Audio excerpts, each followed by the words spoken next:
being a grown-up is as you get older, it's like the headaches are different. The headaches are just different as you get older. It's like I used to have like a migraine that would last like the evening and then it would go away. And then I got older, and now it's like it's this thing that just sort of this thing that just sort of like stalls through 48 hours. And then I got older. Damn, you got like 2-day headaches? It's this thing that just sort of I can't. I don't envy that at all. Let me see. I get one. I don't even get migraines. But if I have like a baby, like normal headache and I'm crying like a little, somebody take care of me. You know what I forgot to do is put our lovely image in this damn thing. I gotta get our image in the computer here because I spent time on it. I'm proud of it. Asshole for that. I'm proud of it. You loved it and you know it, dude. Fuck you. You loved it. It's a dope image. Let me fix it. Let me put it up here instead of what we got right now. You know what? I should probably take a bio. Take a quick piss. We got time? No, we're live now. We're live. We're I'm properly over here live. talking about my my bladder on live on the air. Don't worry. Now you all know. Jaby's always like running off to the loo in the middle of a stream. You're different because you just start off and you're like, oh, need to tinkle. Oh yeah, you know. Had to get it in before we got it in. All right, so that's the image I created. I'm so proud of it. Syntell just looks like happy with boobs. Oh my gosh! Hold on, we on Jaby live? Get no, Jaby. We're on Get Get Jaby. Jaby. Oh my God, man! See, I need the information, please. I caught you up. Hold on, what happened to my chat window? I really don't like that picture, dog. I really am going to give you one of them Mortal Kombat uppercuts. Those decleaters. Let me see here. Okay. Let me. So let's. Are you ready to go, or you wanna go pee first, and then we'll start talking? You know what? I'm an old man. Let me clear my old man bladder so I'm not thinking about urination while I'm shitting on something real quick. You saw what I did there, right? Yeah. It was a piss joke. Piss joke. All right. So how's everybody doing in the chat? How's it going over here? Let me see. Let me get over here to the bottom. Okay, I think Snyder Cut felt more complete, mostly because it was 4 hours for theatrical. Even if he had to compress it to 2 hours for theatrical cut, even that would have sucked almost as much as the Whedon cut. Yeah. I don't know if that's necessarily true. I think that sure there would be a lot of important stuff that's left out, but I think that even if the Zack Snyder cut was 2 hours, it would have been superior to the Whedon cut. So. Can we all collectively say Whedon Marachode? Listen. I'm a Whedon fan. All right. Well, for Justice League. Here, but you gotta cut him some slack, though. Not for Justice League. Okay, for his other body of work before that. I've always been a Whedon fan. So I'm not gonna call him that. Yeah. But I will say he didn't do as good a job on the Snyder cut. Injustice for Achara in Justice League poster. Dr. Drake Ramore. Yeah, I know. I saw that poster and I was like, "Oh, cool, Jaby. So I guess I'm not on the stream. I guess I get a day off." And he's like, "No, you're on the stream. You're moderating." I'm like, "Where am I on the poster though?" So rude. Wait a minute. You get days off? No. You get days off? How come you get days off? Clearly not. Adults don't get days off. That's just how it would be. Just crack the whip. Yeah, mule, yeah. So how do we want to do this? Do we want to give our thoughts on it before we start going into questions? Oh, you don't have to ask that question. Syntell and I will just go off on one. Okay, and then, so I'm just gonna be here. Yeah, but just like throw in questions every. Like I want people to I want it to be interactive with the audience. Okay. Well, first question. Sagar Jadav asks, no reacting. To that I say, hold your horses. Okay, it's coming. All right. So, the thing I want to start with is what was the thing you liked most, and what was the thing you liked least in this new version of Justice League? The thing I liked least was all the damn slow mo. It was too much, man. Okay. Like, don't get me wrong, I enjoy slow motion because it's all about bringing out the emotion of the moment and all that. But god damn, like it's an hour plus of just slow-mo. That movie could have easily been like 2.5 hours by itself, and the other hour and a half was just slow-mo. The thing I loved. Go ahead. No, I was just gonna say if you don't want to hear spoilers, you guys, you better bounce. Like we're gonna be going in hard on the spoilers here. We about to mess it all. In fact, just make sure it says it there. Did we not say spoilers? I don't know, but just make sure it says spoiler. Yeah, it says spoiler talk. All right, what was the thing? I love watching y'all like architect all of this together. Yeah. Look at y'all like a well-oiled machine. Oh yeah, Syntell can see more than the audience can see. So, what was the thing you loved most? The thing I loved most was getting to know the characters a lot more, especially Cyborg and the Flash. I thought the Flash kind of stole the show a lot. And then just really getting into understanding like Cyborg actually has a purpose. Yeah. So those are like the two big things that I loved about it. How about y'all? For me, real quick, if you're able to like save some of the cool comments like that are good conversational things, like just in the notepad. I better get on it. Saving cool comments. No pressure. What I was gonna say was the thing I liked the least was the jokes from Flash. Like you don't like any of the Flash I like jokes? some of them, but there were so many where I'm like, I wish this wasn't here. Like in the previous version and in this version, both of them, I'm like, god damn, like some of these jokes are so flat. Why didn't he take that out? The thing I liked the most was also with Cyborg. There's a scene. If you guys don't want spoilers, you better bounce. There's a scene where he's dealing with the mother box, and he's inside of it dealing with the Unity or something, right? Yeah. Right. And Unity. And he's like, I'm not broken. And when he said that, I was like, but now I am.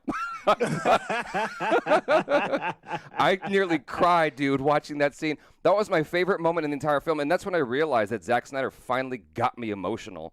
And for those of you guys who are familiar with my opinion on Zack Snyder, like, or for those of you who are unfamiliar, rather, I have a long history of not liking Zack Snyder films. All the way back to 300. I know you heard this on the phone last night. 300. I know you heard this on the phone last night with me, Syntell, but like when 300 came out, I was mad because everyone loved that movie except for me. It's like I didn't. It's dope. Let's not get into 300. So let's not get into 300. If you want to remain friends, don't get into 300. Hey, somehow we remain friends even after Book of Eli. So yeah. That's quite true. But like, okay, so after 300, then he did Watchman, and you liked Watchmen, or at least the DVD version. Watchmen was good for what it was. The extended cut was even better. And if you're a comic book purist, of course you're not going to like it. Of course. So, but if you take it for what it is, it's a dope film too. When I watched Watchmen, it was my confirmation that Zack Snyder doesn't understand what a soul is. Like the movie had no soul, and so after that, what did he do? He did Sucker Punch. Sucker Punch, which is trash. And I was just like, come on, like is no one else seeing this? So, and then he did Man of Steel, right? Which was like in hindsight ends up being better. Man of Steel. Yeah, Man of Steel was disappointing the first go around outside of the fight scenes, but then you watch it again, and especially when you consider the long game of what Snyder's trying to do regarding the whole franchise, and it comes together quite well, actually. I really enjoyed it. What's up? I'm raising my hand. Unpopular opinion. I really liked Man of Steel. So did I. For all the emotional stuff. Not the fighting stuff. All right. I really liked it for the emotional stuff. I just want to put that out there. when he's trapped in the closet, when he's getting his powers for the first time, he's like freaking out, and his mama comes and calms him down and stuff. I thought that was all of that stuff. Okay, so and then Kent, his dad. Come on, man! Like you got arguably one of the best actors in the world playing Superman's dad. His foster dad. Yeah, I liked Waterworld. So, come on, man! No, the Postman jokes. Man of Steel. Okay, so Man of Steel. I like the DBZ fight scenes. That's all I liked in that movie. That was it. But he was one of the very first person to actually get that right? Like you got two highly, wildly overpowered people, and most times it's just like a little smash fest back and forth. There's no like real damage, environmental damage on the scale that we saw for the first time in Man of Steel. He like you could tell that he had been watching some Dragon Ball. Yeah, like it was that epic of type of destructions, and then for him to tie that type of destruction into Batman versus Superman, to see it again on a more of a street level view was even more amazing. I thought he did an amazing spellbinding job. Yeah. Spellbinding job. Yeah. Yeah. No, yeah. For the fight scenes, I thought it was great. It's just that the movie was like way too long, and I didn't see for Man of Steel. I didn't connect with Superman. I was just like, I don't know like what I'm supposed to feel here. I didn't get the relationship with Clark and Lois. I was like, so they just like were in the same room by accident. I don't understand why they like each other. Like I'm not getting the romance between them. I got more of a bond between them out of Justice League, both versions, than I did out of Man of Steel. And then after that was Batman v Superman, and I was just like, what is this mess? I liked the Ultimate Edition better. It wasn't a movie that I loved. It wasn't a movie that I'm like, I want to watch that like 10 more times. It was like, I liked the Ultimate Edition better. Let's leave it alone now. So then, Justice League, the Whedon version was like, I was only partial to it for a while because we went to the premiere. Okay. You see what I'm saying? And so like that shit's and you fun. got a full-blown experience too, right? Like you got the theater experience. Yeah, and then afterwards I meet the Man of Steel with, Mustache Gate. Henry Cavill, yeah. Isn't that how you pronounce his name? Cavill, Henry Cavill, yeah. Henry Cavill. That's what I would say. Henry Cavalier. I don't know. Cavalier. And I see Wonder Woman there in front of me, like literally like as close as that monitor is to me. Right in front of you? Huh? Ooh. Yeah, she was right in front of me. She's right tall. She's a tall lady. Gosh. We met Aquaman there. We met everybody that night except for Batfleck because he bounced early like the bat. It's just the old sexy ass cast. Everybody's sexy except for Ben Affleck. Right. And so with this one, like I did not have the highest of hopes when everyone was asking for the Snyder cut. I'm like, it's probably as bad as the Whedon cut. I'm sure of it. I was such a naysayer in the beginning, but everyone was getting excited. I'm like, I better shut the fuck up. Everyone's gonna hate on me. But then as the commercials came out, I was like, this might be good. And I was getting amped up and hyped up. And usually, like I try to like curb my enthusiasm. I'm like, well, maybe I shouldn't be so hyped up. I'm like, you know what? Fuck it. I'm gonna let myself be hyped up for this. And I was happy. I'm like, this is the first Snyder film that I can say that I loved. I'm like, this is so much fun. I want to buy it. Like, I genuinely loved this movie. I thought it was so good because this is the first Snyder film, and it might have been helped by the fact that the first Justice League was a mess. It might have been helped by that, but this is the first Snyder film where I'm like, I'm feeling emotional. Like during that sequence when near the beginning when they're playing that somber music because Superman died, I'm just like, what the hell's going on here? Like, why the mother flippin' am I crying here? I'm just like, in the beginning? Yeah. In the very beginning of Justice League, you were already? I was already hooked, man. Like, they had this, I don't know what the music was. It was like this guy's just singing about, someone being in heaven or something. I don't remember what the lyrics were, but it was just like, my mother flipping heartstrings were being tugged, dude. It's like, oh God. I thought it was almost a little overdone. I mean, I thought the whole thing with him, his last scream rolling around the world. Oh, that part had like that part 10 was a bit different much. renditions of that. I was like, goodness gracious. I'm like, I get it. He's dead. Yeah. Okay, that part was a bit much. Yeah, I'll grant you that. That part was a bit much, but I was like, you know what? I'm not going to be that pessimist that I always am. I'm going to just roll with this rolling scream thing. I'm just going to let it roll because this is going to go somewhere. I'm sure of it. And it was very like the thing we were reading about in the Variety article or whatever it was, or the Olympian, Titans. It was like gods. If a god were dying and screaming, it would have that kind of sonar effect across the globe. Well, speaking of if it had that kind of effect, it would have been like worldwide destruction. So let's let's hey, it's a movie. No, but I'm just saying. If you're trying to hear a scream around the world, it would have been like city destruction unparalleled. There would have been tidal waves and tsunamis and typhoons and all kinds of shit. But we'll work with it. But the thing I will appreciate regarding the scream is that it set the tone for the rest of the movie regarding how Snyder was going to go over the top, taking his time with this slow-mo. And it's to the point where it's almost hair pulling. Like it's okay a few times, but it's too much. It's way, way, way too much. This is so interesting that you're the one complaining about that. I mean, you love 300. 300 is a slow motion movie. Yeah, but that's a different thing. And here's the other thing. It's the first time we got introduced to his one trick pony. The first time you see the one trick pony, it's really cool.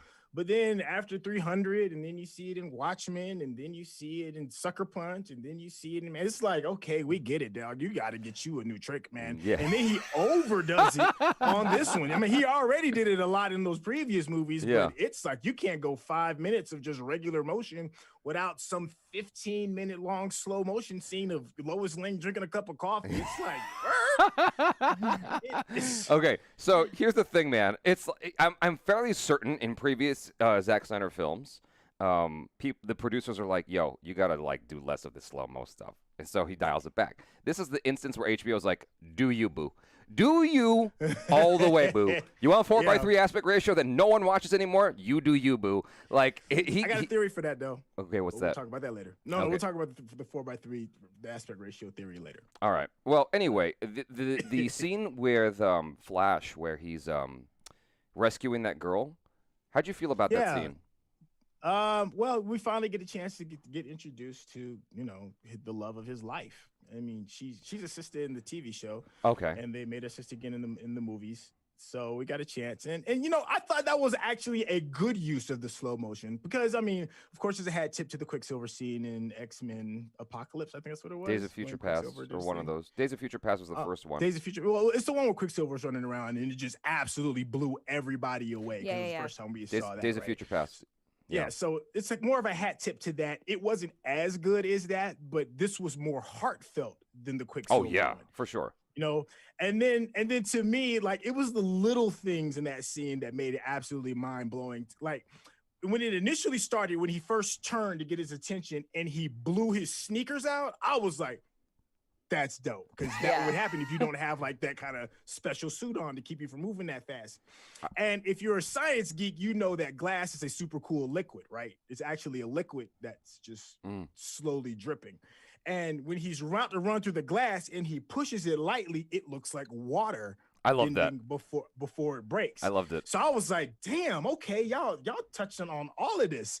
And then just when you get to the moment where you're like, man, they tweaking some science and all of this. You see the lightning bolts and the music's all touching. You see like the random hot dog. It's just where's like the hot dog? What in the world is that? And as he's like brushing her hair back and the music is all touching and they got this eye contact, he's like grabbing the hot dog and putting it in his pocket because he's thinking faster than everybody else. He's like, I'm gonna use this for these dogs a little bit later. Gets the girl, has the connection, and has time to go back to play it off with the dogs. I thought that scene was chef's kiss. I thought it was That's awesome. How you properly use some slow motion. Yeah, I thought it was awesome. I was just mad that it never came back. I was like, this girl never comes back in the movie for 4 hours. For 4 hours, I'm like, at least put her on the bookend of the movie where he goes back to her. Because she never comes back, and it's like, okay, so I get why this was taken out now. But there's a lot of that in this movie. It's a lot of stuff that you never are going to see. Like what? Especially in the ending.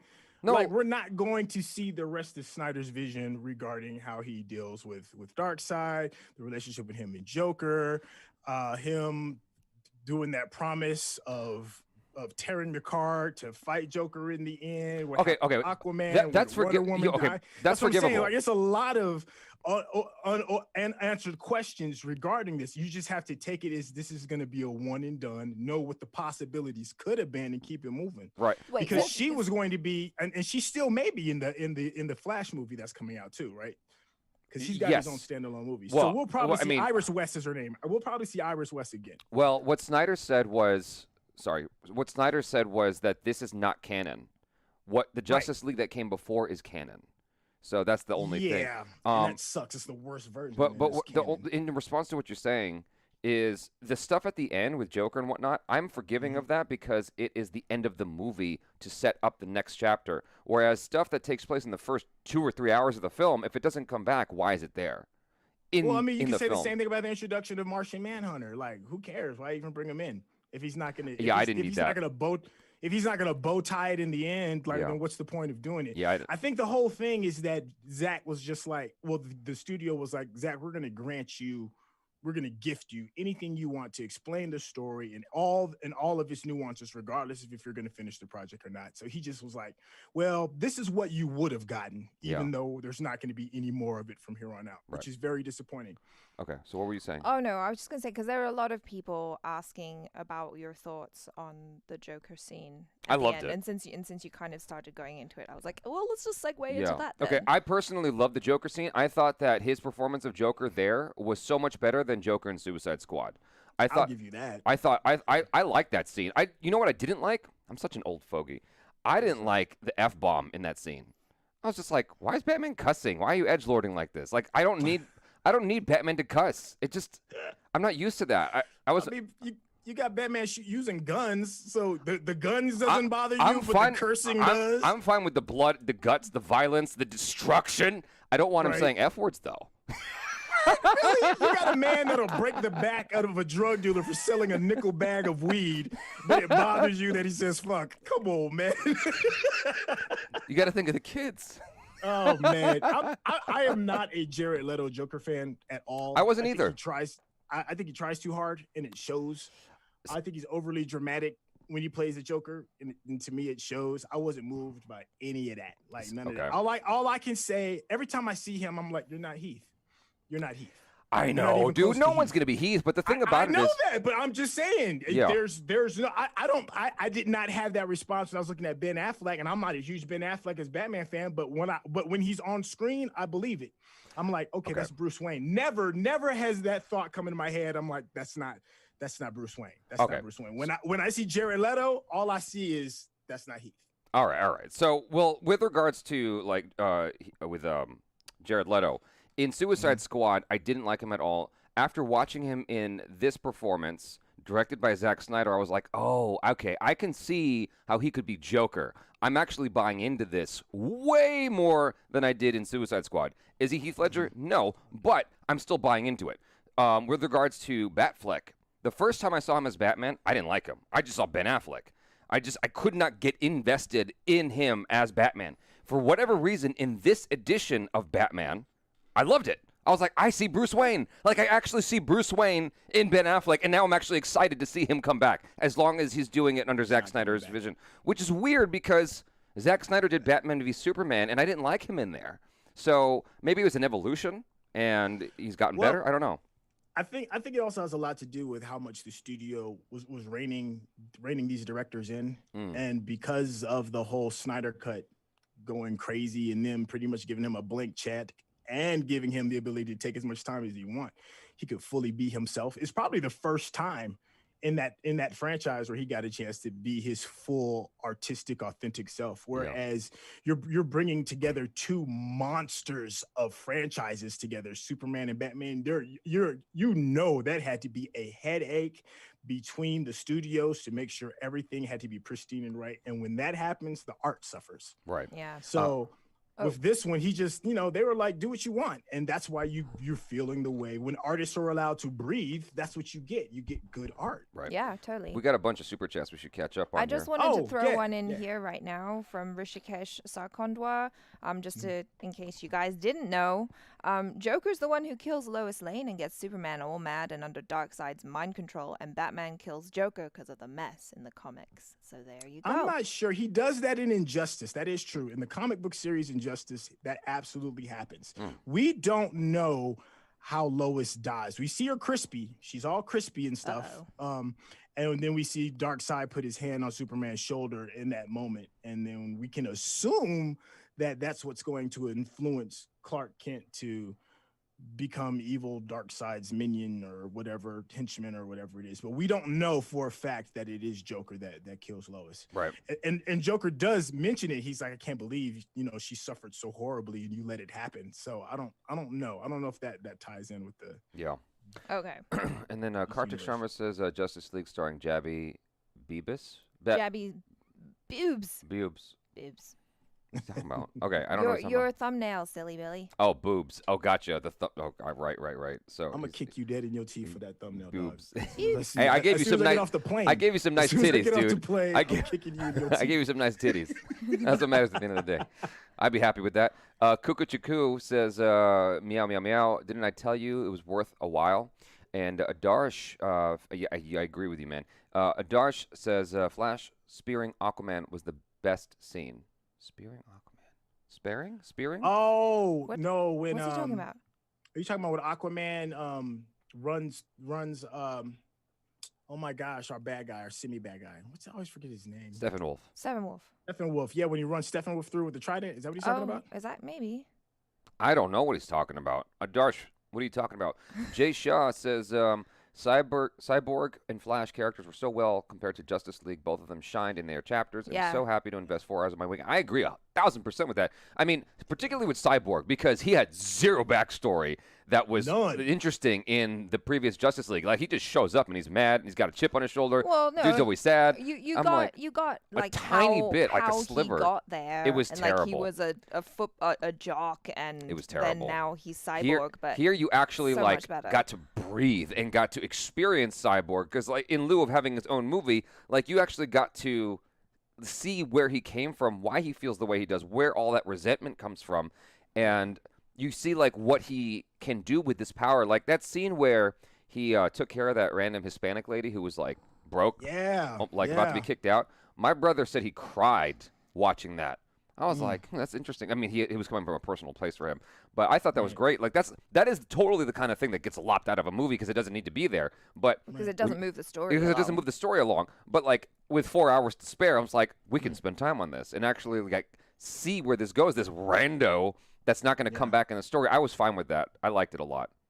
It was a different type of heroism too, because typically it's like we're going to use our fists and our special laser beams in order to exert this justice, whereas it's just an economic thing. It's like this woman just needs a little bit to get over the hump, and he just gives her the money that she needs. It was just and then like him like being a voyeur to her life and seeing the reason why she's in these bad situations, it just really humanized him even more, because he didn't have to do that, Yeah. And because that came right on the tail end of his father explaining, like, with the powers that you've been given, you can actually manipulate, money, the stock market, become billionaires, all this stuff. Like, you could do all this tremendous stuff with this power, but instead he chooses to, help this one woman, with her financial situation. It wasn't like an over the top gesture kind of thing, even though it was, but you see what I'm saying? It was like a micro thing instead of like a macro.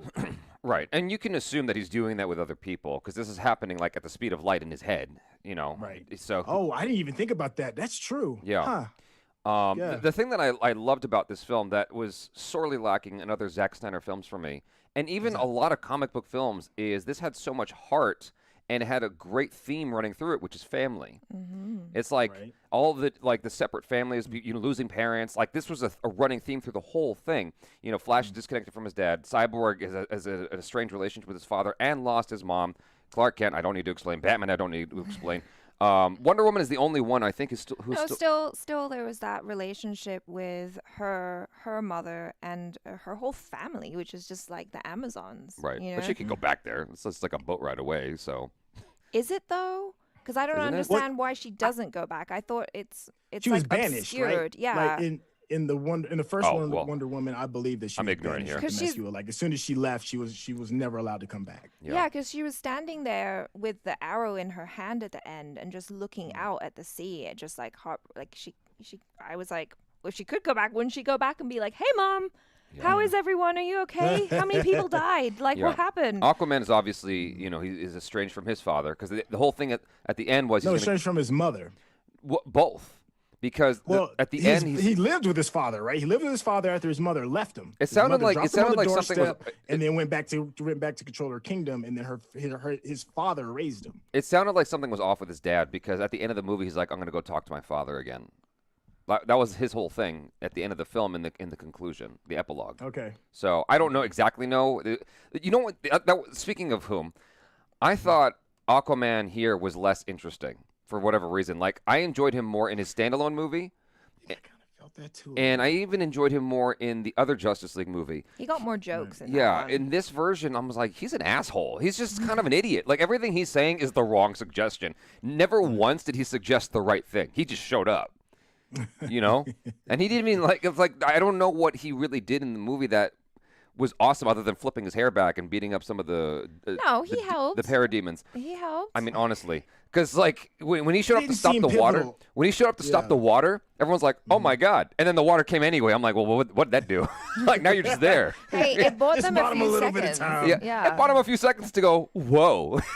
That was it. It didn't really do a heck of a lot, and so I liked him less here than in the other stuff. And the one thing I was missing from the Joss Whedon version that I wish was here was when Superman and Batman have that conflict, and Superman's like, "Do you bleed?"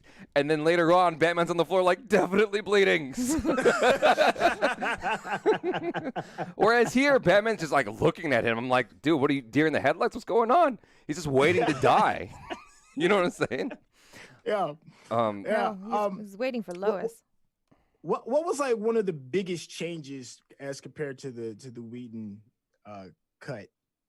To the Snyder cut that sticks out the most? Like, is there any one thing that's like, man, that was the big difference between the two? Heart.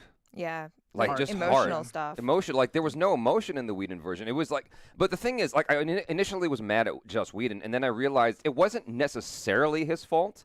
It was the studio coming to him going, "We want a 2-hour movie," and he's like, "Okay, I'll try."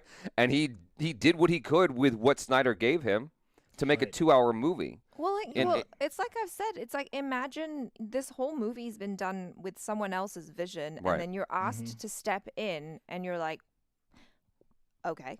Yeah. That's not how I would have done it. What do I do? And then the studio's telling you we need this. But I also heard he wasn't the nicest guy on set. Oh. So I mean, all the stuff that's been going on with him now. I mean, and then like, and it kind of like, if you think about like all the drama that's going on with him regarding his relationship with women on set, his relationship with the young man that played Cyborg. I heard some bad shit. Yeah, so. And then if you look at this cut, if you look at the Snyder cut, you get a more fleshed out story with Cyborg. Wonder Woman is a lot more relative to me in this one, and her fight scenes. Let me just change gears for a second. Wonder Woman, it was so good to see Wonder Woman be dope again, because after 84 was trash.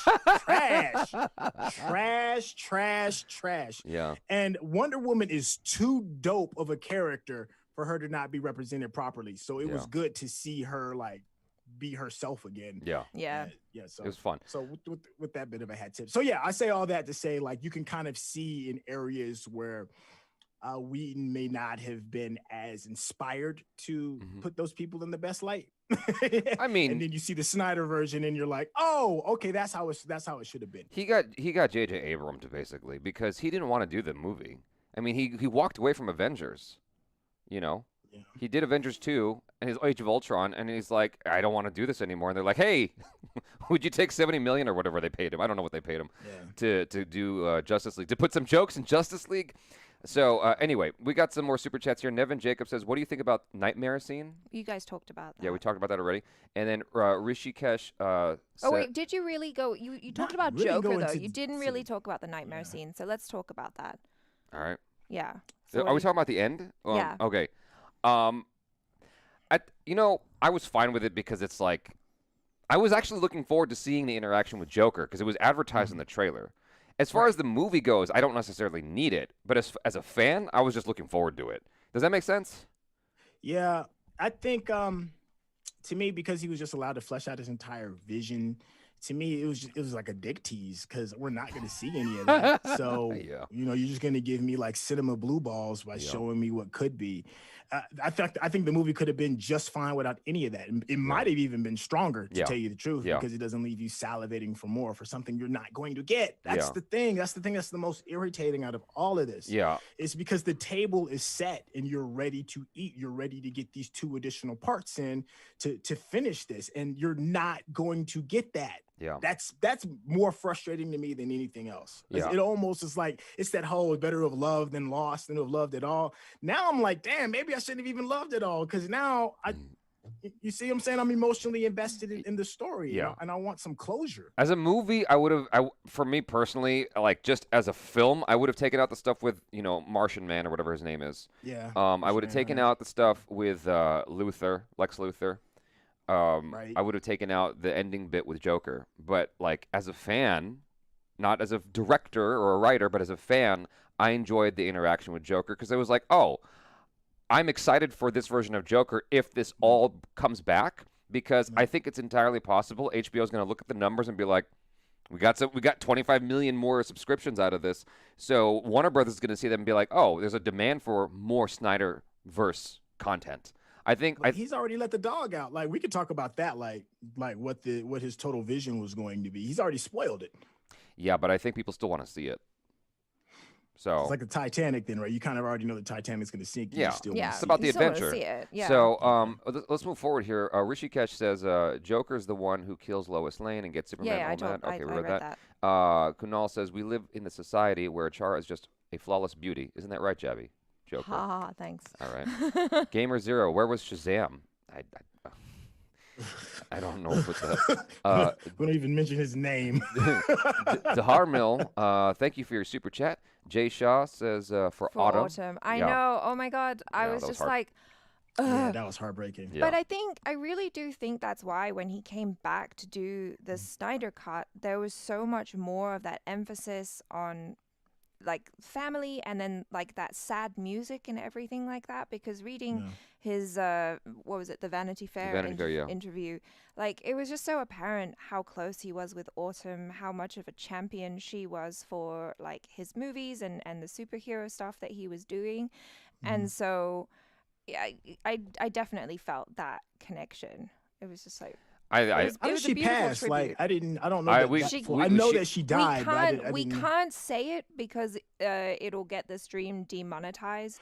Okay, I understand. Yes, I understand. Yeah. So anyway, Niraj Vashistha says WW was banished, and hence the magic which hides her island from the rest of the world will also not allow her to find it back. Exactly. Yeah. I think she's pretty resourceful. Yeah, I mean, it would have to be a happy accident for her to find Themyscira again. Just because it looks like the Bermuda Triangle. I think they did a really good job of emphasizing how dope the warriors were on Themyscira. Yes, like, dude. We had some comments about really that as well. Yeah, when they were trying to get the box out of there, and like you see just these like strong women, I'm like, damn, this is pretty cool. Like, I was super into it. Like, I appreciated all the slow-mo because then you could really emphasize, like, the musculature of all these broads. Yeah. Well, I mean, it wasn't even just that, too, because you could see how high the stakes were and how important it was for them and just, like, the type of warriors they were to be like, we're gonna sacrifice everything. We're going to put ourselves on the line in order to save the world. And I was like, oh, my God, I love you.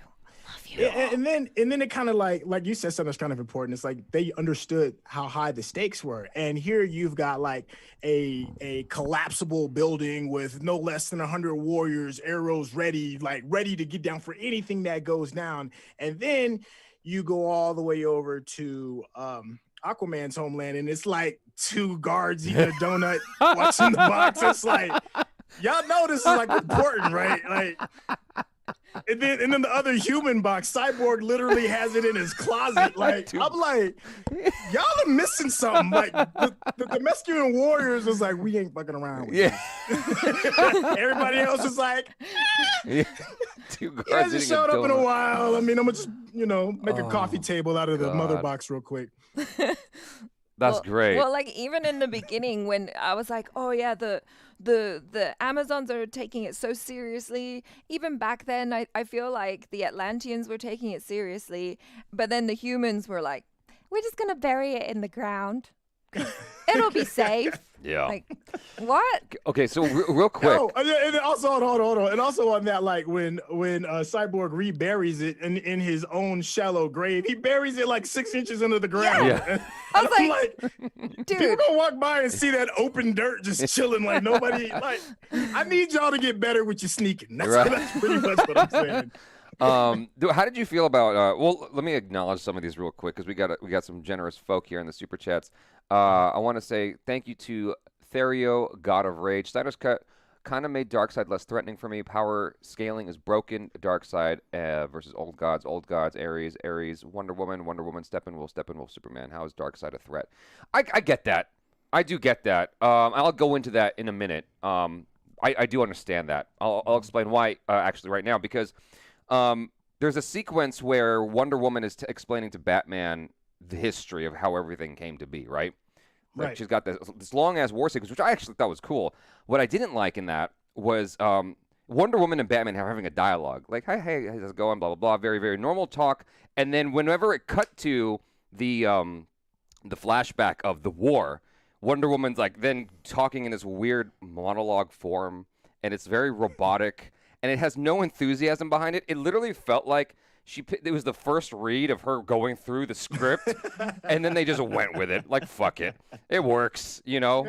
She's hot. It's fine. And I just didn't like... And then when it cut back and forth between that and then her and Batman talking again, which I like the idea of, it was very mismatched in terms of her performance. Like, it didn't have the same rhythm or cadence. You know what I'm saying? Right. But anyway... In that flashback, it really did feel like Darkseid got his ass taken out real quick. Like, pow, pow, pow. I thought so, too. And then he's bouncing. And I was like, well, that was quick. He didn't feel like much of a threat. At all. Yeah. It didn't carry the same weight as Thanos at all. Yeah.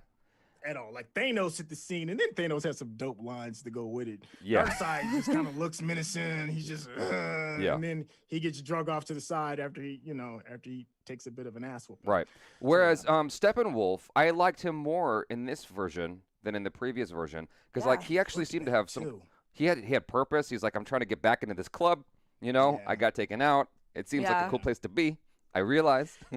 You know? Yeah, like in the original one, he was like, he talked directly to Darkseid for the most part, right? Now that he has an in-between guy, right? This Sean dude or whatever.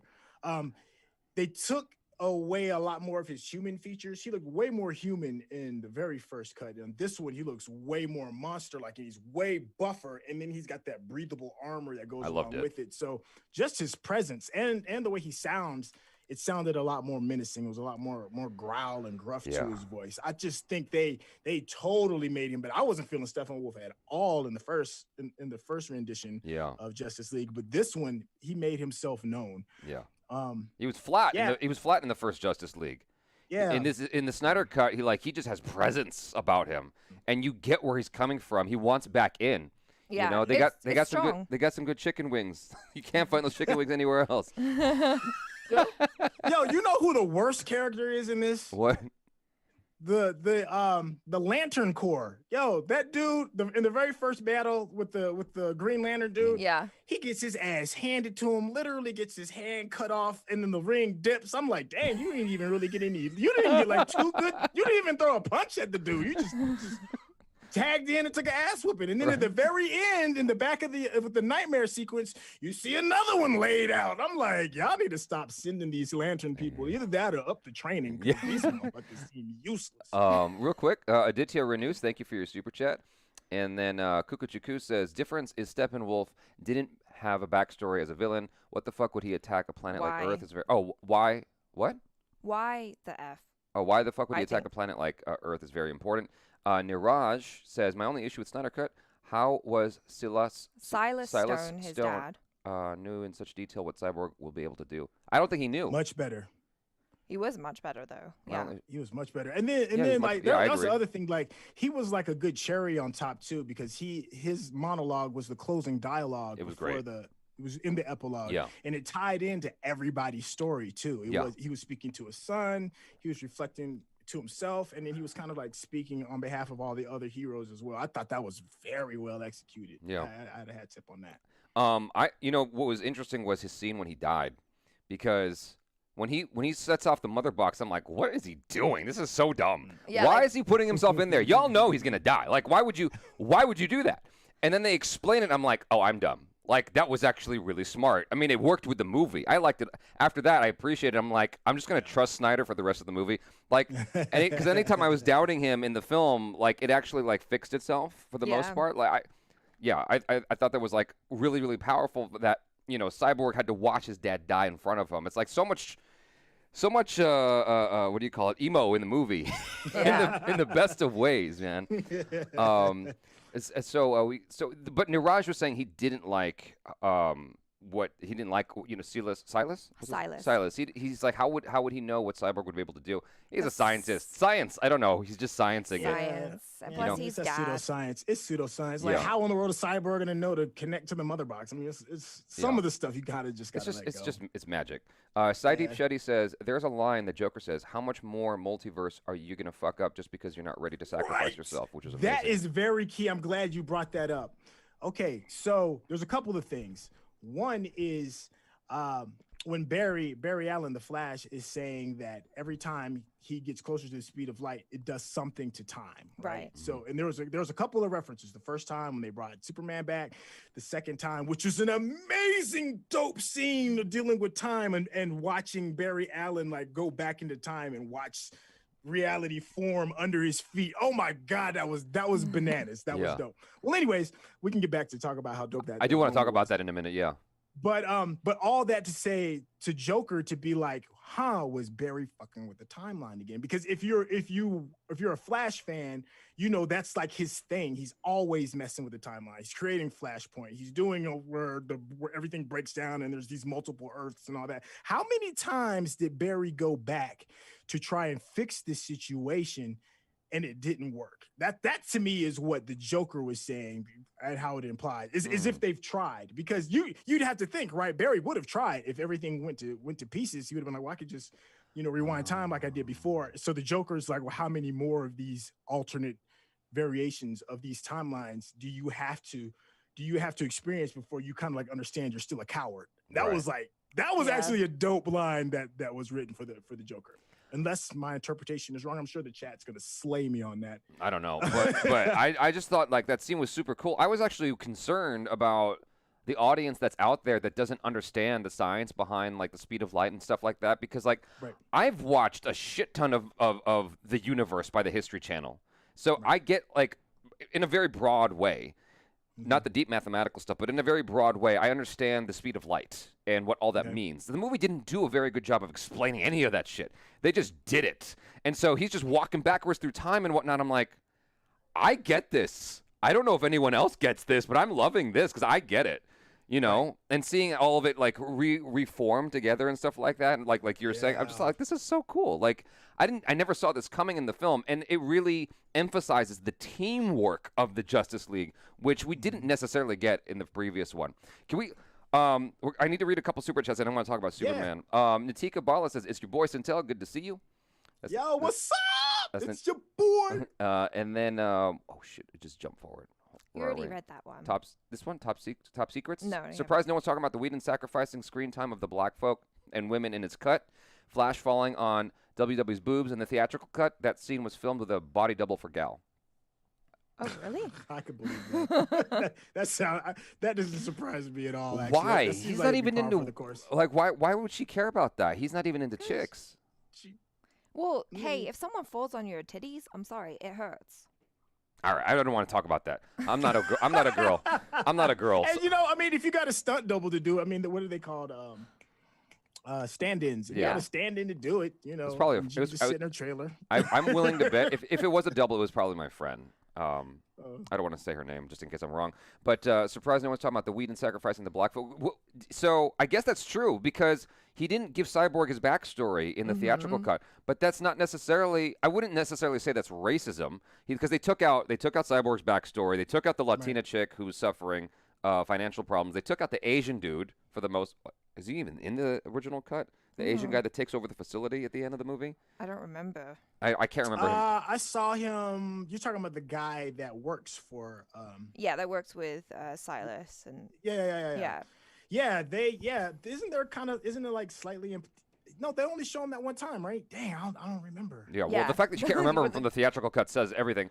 That's what Top Secrets is trying to talk about here, is that a lot of the minorities were just women and minorities were just like taken out, and I'm like, I don't know. Like there was a whole sequence with Wonder Woman, and not Wonder Woman, but the Amazonians trying to save the mother box or whatever it's called.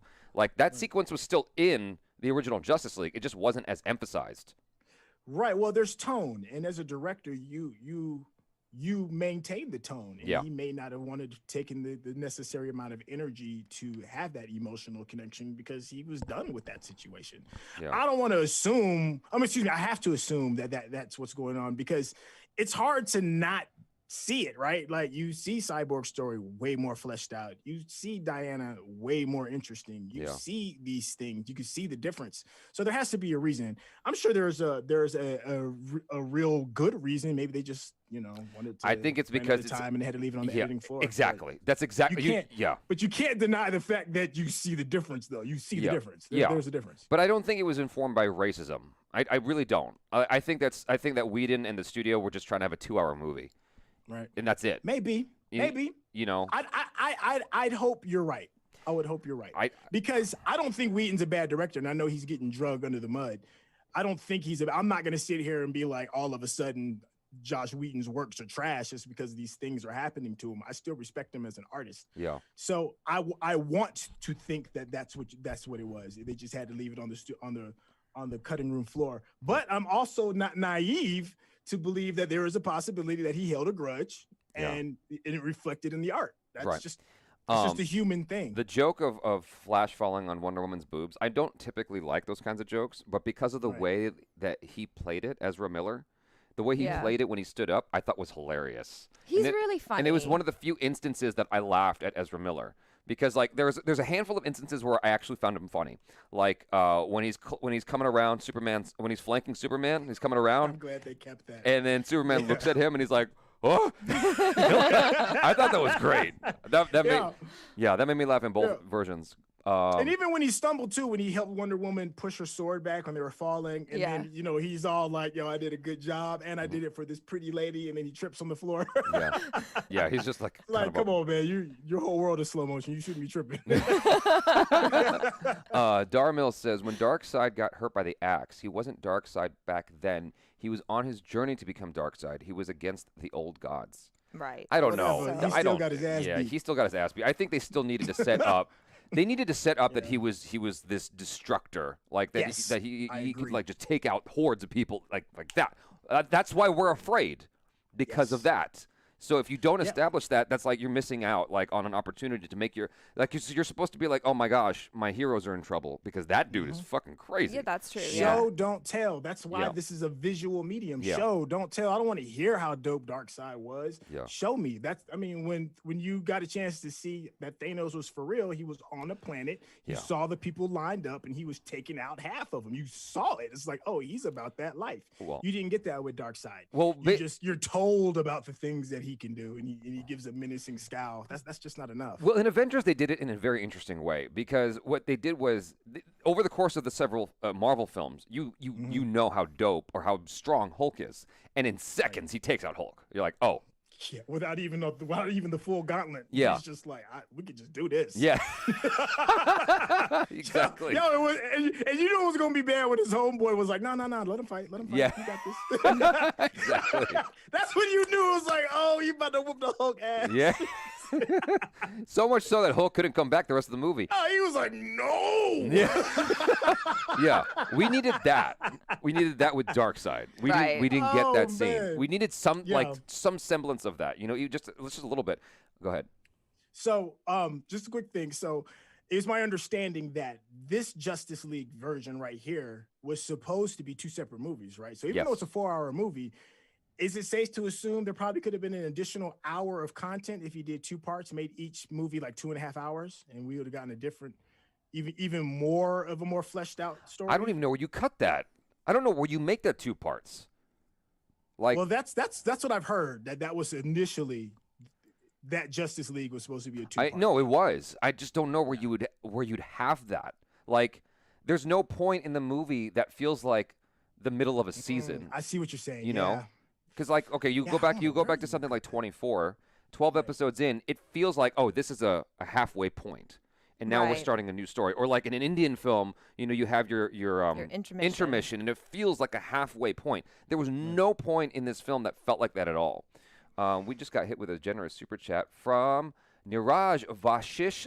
Thank you so much, bro. Thank you. With Snyder pushed out of film, JL2 and 3 were not going to happen. So subplots like Adam. Oh, he was That's Atom. who it is. Oh. Atom, the Asian scientist, or Martian didn't make sense to keep in theatrical version. About Cyborg, most of themes were in Whedon film, even though a bit cramped. That makes so much sense now of why the Asian scientist was so emphasized. I thought they were just trying to be like, virtue signaling, like, we got Asians. I thought that's all I was doing. He actually had a purpose. He had a purpose because he's supposed to be Atom. And I got super stoked in the Injustice game when they introduced Atom as a DLC. I'm like, this dude's way cooler than Ant-Man. This dude is so dope. I didn't realize that's what that was supposed to be. Okay, y'all just schooled me on some stuff. But like, I think like Atom obviously isn't the personality of Paul Rudd by any stretch, but just like his powers and whatnot, and at least as far as the game goes, he's dope. I thought Atom was super cool. Thank you again, Niraj. That was really nice of you. Good knowledge. Thank you. Let me actually clear some of these up.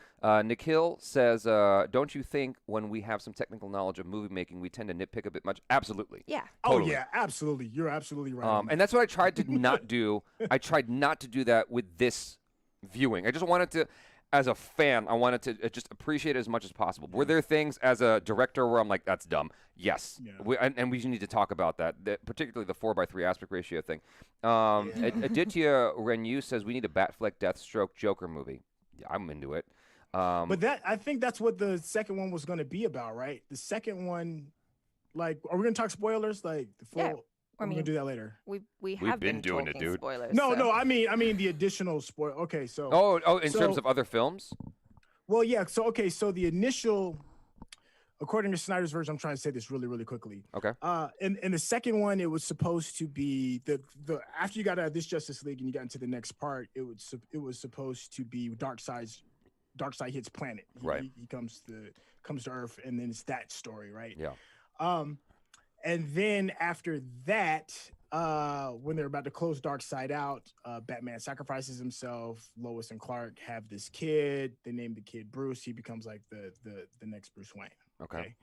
Oh shoot! What was the initial content? What was his initial question again? Batfleck, Deathstroke, Joker. Movie. Oh, Deathstroke. So in the second one, in the final one, when they're trying to get what's left of humanity to fight Superman because he turns bad, you're supposed to get like apparently something massive happens with Batman and Deathstroke, and it's enough to convince Deathstroke to jump onto the home team as well as Joker. So they were going to have a film that was going to weigh heavily on the building of those relationships in order to build that last ditch effort team to get Superman back and defeat Darkseid at the same time. So that's what I'm saying, but we're not going to get that. So we might. You don't know. We might.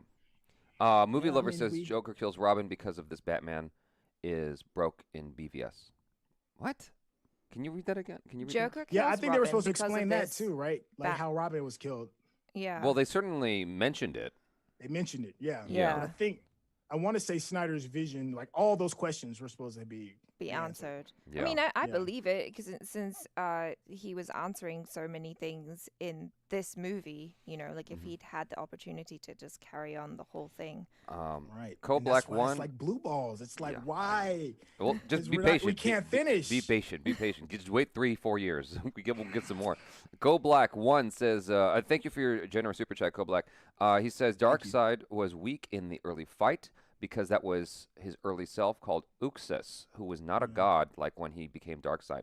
Okay, and saying that, though, I'm going to counter with another super chat from Therio, God of Rage, who goes, Uxas is an excuse. He gets dropped by 2 old gods. Then Ares kills them all by himself. Wonder Woman kills Ares with no damage whatsoever. Steppenwolf isn't phased by Wonder Woman. Soups shit on Steppenwolf with literally no effort. So that's his whole argument as to why Darkseid to him seems like such a weak villain. Yeah. And thank you. There is a God of Rage. I really appreciate all the super chats you've been doing, dude. It's very, very kind of you. I was gonna say, man, when I watched Wonder Woman at YouTube Space LA with Courtney, right? And when I went into that movie like with low expectations, and I ended up loving the shit out of it. Wonder Woman is probably my favorite outside of the Zack Snyder's Justice League. It's probably my favorite DC. In terms of the Snyderverse, it's my favorite DC film. Okay, I feel that. But that scene when she destroys Ares, Like, I couldn't help myself. I leaned over to Courtney and I was like, skadoosh. And she just wasn't having it. She just like phased me out. She's like, no, you don't get it. I'm just so emotionally invested in this. I'm just like, I just phased you out. I'm like, it's hilarious though. It felt like a skadoosh moment, you know, like and a Kung Fu Panda, because it's just like explosion. Like, all right. Anyway, back to this. I just amuse myself too much sometimes. So Sudeb and Squad says, Syntell, bring on Greg and John. Hashtag Koay family. Thank you, Sudeb and Squad. Tanuj Jawankar says, a movie was so long I had to take a lunch and coffee break in between. Oh, yeah. I mean, the thing about it is the movie's set up for that. Yeah. You know?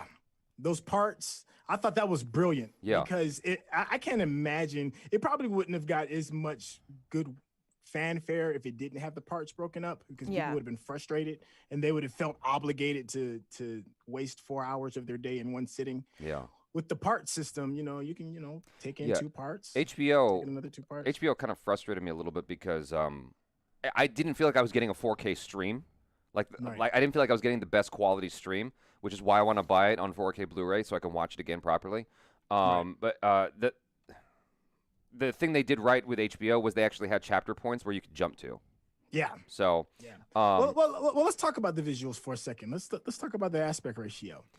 So the 4.3 aspect ratio. What do you think first? I didn't like it. I'll tell you what I mean, okay, here's the thing. I understand why Zack Snyder did it, because he wanted to be able to show it in IMAX.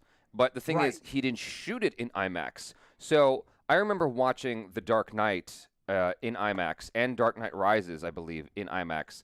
And whenever it cuts back to 35 millimeter, it didn't look good. I mean, and this is being blown up to an IMAX screen. So I already know in my head, I know what this looks like if it's an IMAX. It's going to look grainy as hell unless you shoot IMAX, because 35 millimeter film is like, let me take that back. IMAX is like 4 times the size of 35 millimeter film. Okay. So to try to blow that up to IMAX proportions is a bad idea. So go ahead. No, to cut you off, but don't you need a frame of reference? Like you have a director's eye and a cinematographer's eye, so you can see that like off top. And what you said, because they went from IMAX to just regular 35, you can see the difference. But for somebody that doesn't have your eye and is not giving a frame of reference, I don't think it would have mattered. They would have just seen a really big, beautiful screen and just been immersed. Maybe. You're right. But I mean, maybe. You might be right. I have no idea. Like, because I've never seen that. This would have been the first of its kind. Yeah. This would have been the very first of its kind, yeah. I think from a fan standpoint, them showing it at 4.3 was insulting to me. But from a marketing standpoint, I get it. Because let's just say the world opens up and the vaccine gets to moving like nobody's business, and let's just say 3 months from now they have a full-blown theatrical release. I don't think they have a theatrical release right now, right? It's just strictly just. I think it depends where you are. Yeah, they probably do.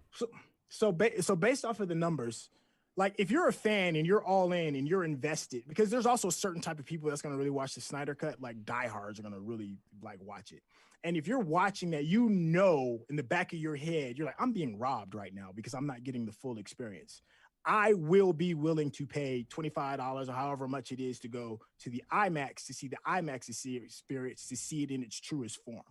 You already got a niche group of people watching it, right? So that means you're gonna make a lot of money on the IMAX. So I get it from the marketing standpoint, but from a fan, that's insulting, because I got 30% of the real estate on my TV screen that's not even being used. Right.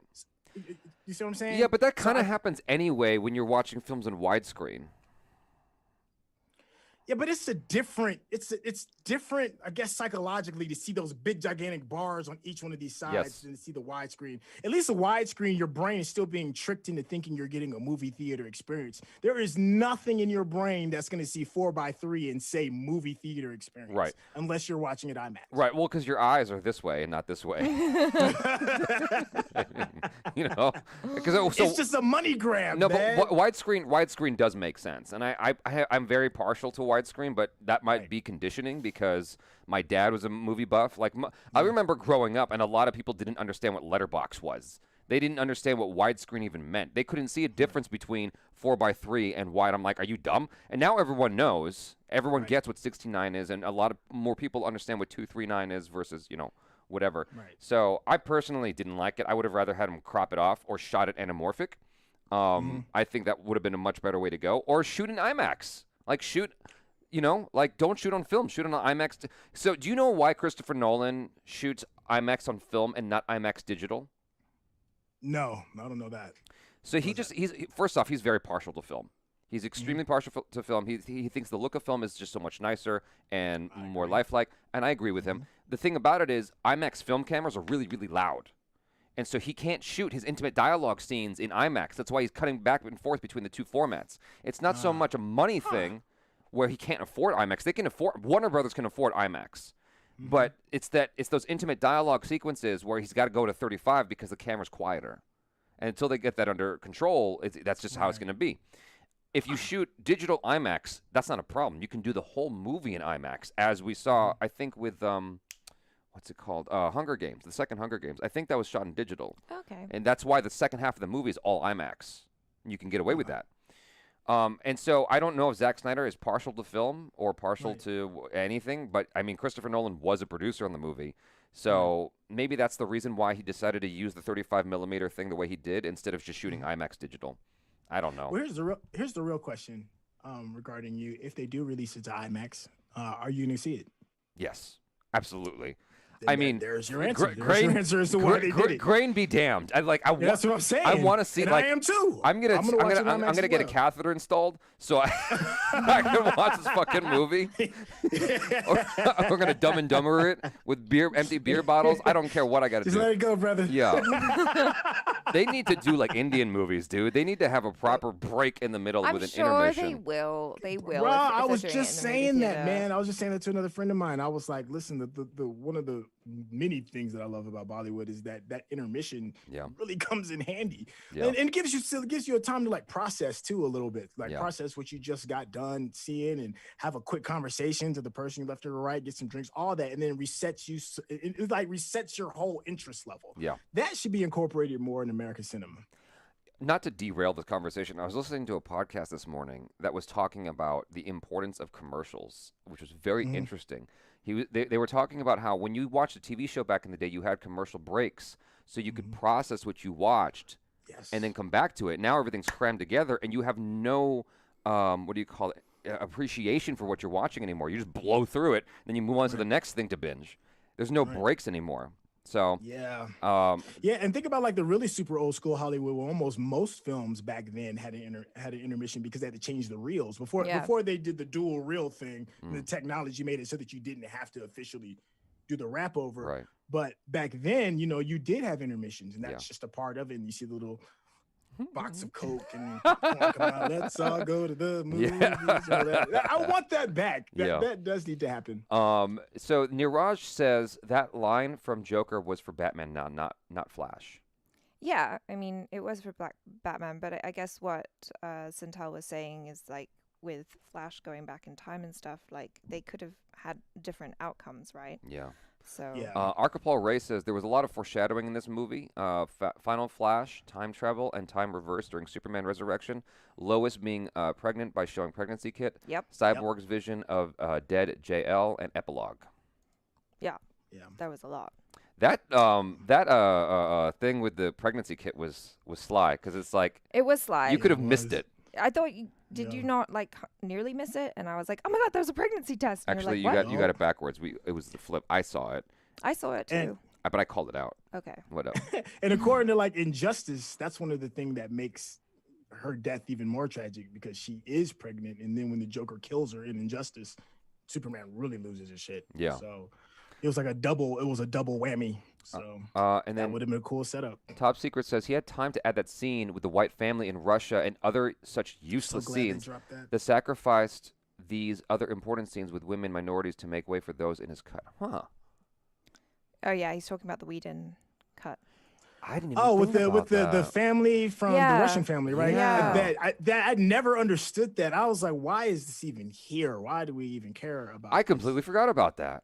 Yeah, it was a good cut to me. I mean, what does that add? What does that add to the story? Well, what Joss Whedon was trying to do was set up that there are people in this building. Yeah, exactly, that they have to save. And he was trying to do the same thing. He was trying to do the same thing that Snyder did with the Hispanic lady, I guess. Mm-hmm. He was just trying to set up, these are people. I'm like, all right.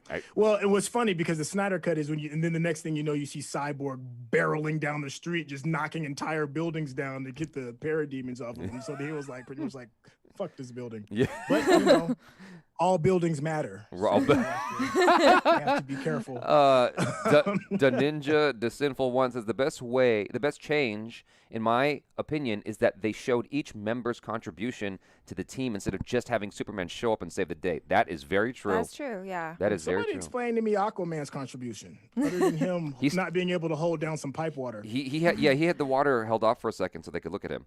No, so, it didn't seem like pivotal to me. Like I feel like they could have beat Darkseid without Aquaman.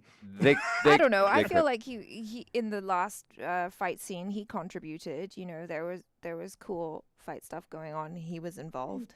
He helped. He surfed a parademon. He kept Amber Heard alive so she could torture Johnny Depp. Damn. Wow. I saw what you did there, and it's still funny. No, but for real, I do think that they could have saved the day without Aquaman at all. Yeah, look at you. Look, he's reveling in that joke.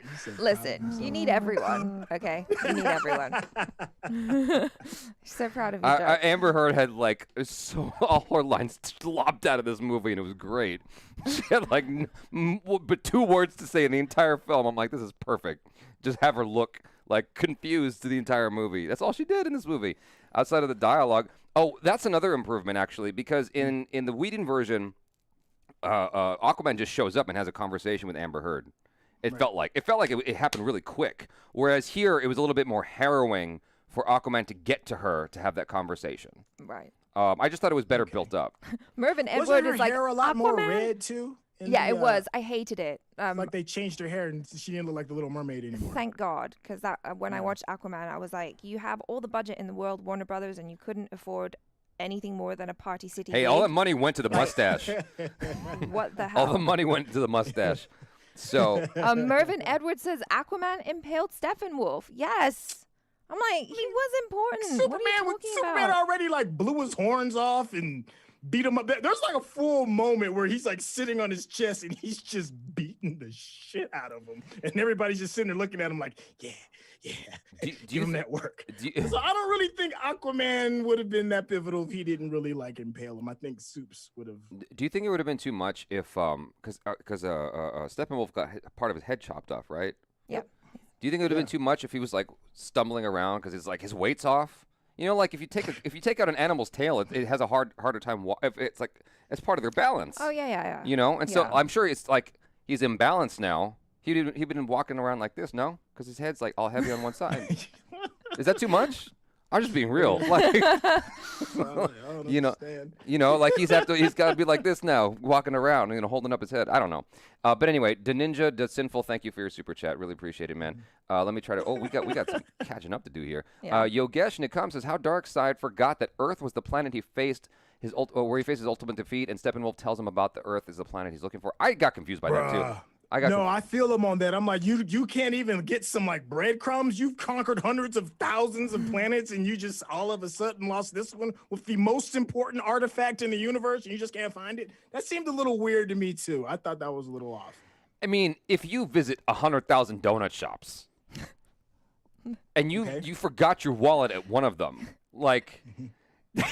you know what I'm saying? But I promise you, if you visit 100,000 donut shops and there's one that has a satchel in the back with $1 million in it, I promise you're going to remember where that particular store is at. I promise you. It did seem kind of weird. But, I mean, weird. And then come to find out in the end, it didn't even really matter, right? Because you're like, well, we'll just use the old ways to find it. I'm like, why didn't you do that the last time?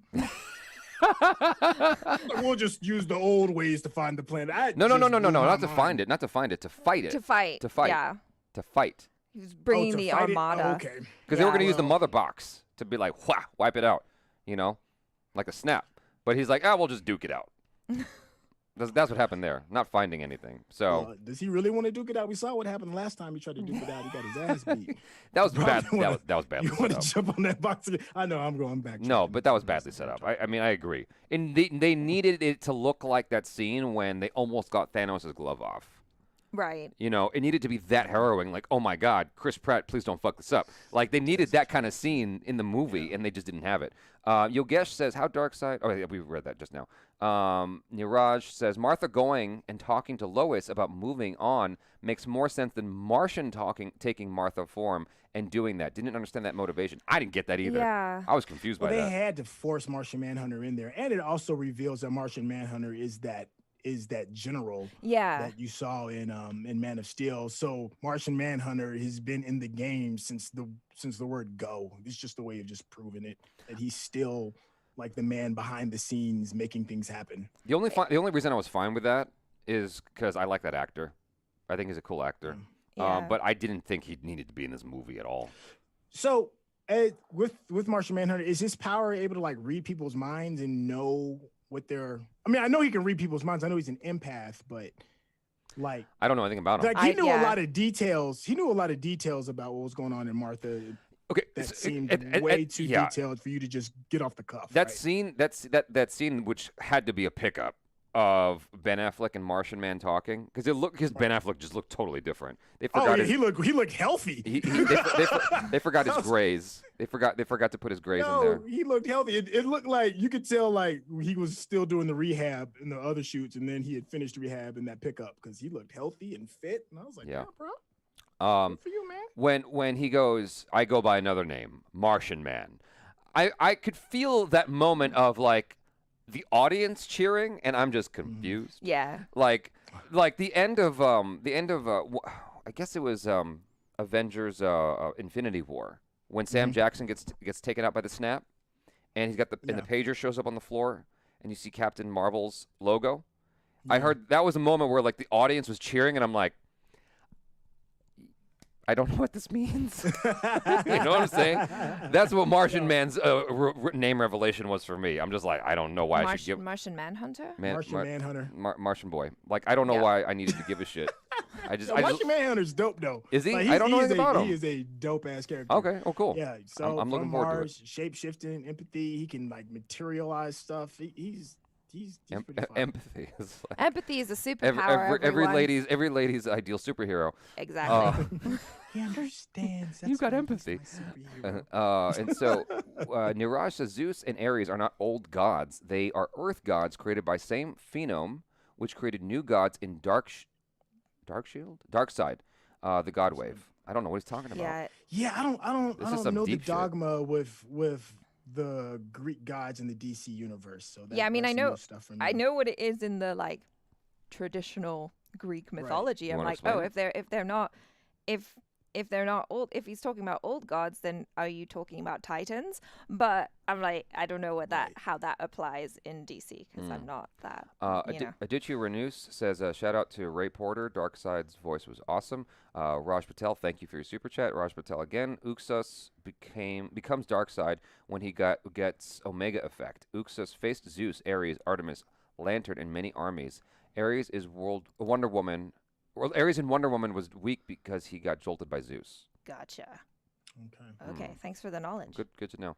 Yeah. Nick Hill says, Jaby, don't get me wrong, but this is an epic example of how non-comic readers discuss superhero movies. You missed almost every Easter egg, dear. I'm fine with that. I find that extremely... I'm fine with that. I'm just like, I feel like one of the reasons why it's sometimes kind of scary to talk about comic book films is like this whole feeling of like we're all part of a gang, and if you don't know all of the lore and the backstory, and if you haven't read every single comic, then I'm sorry, you are not qualified to enjoy this film. And it's like, no, everyone can enjoy it. We can just enjoy it on different levels, and I really liked it. But you know what? I will say this: the DC fan base has been way kinder to us than in the past. Like, people have been very forgiving of us not knowing shit sometimes. I'm like, this is different. This isn't like what I'm used to.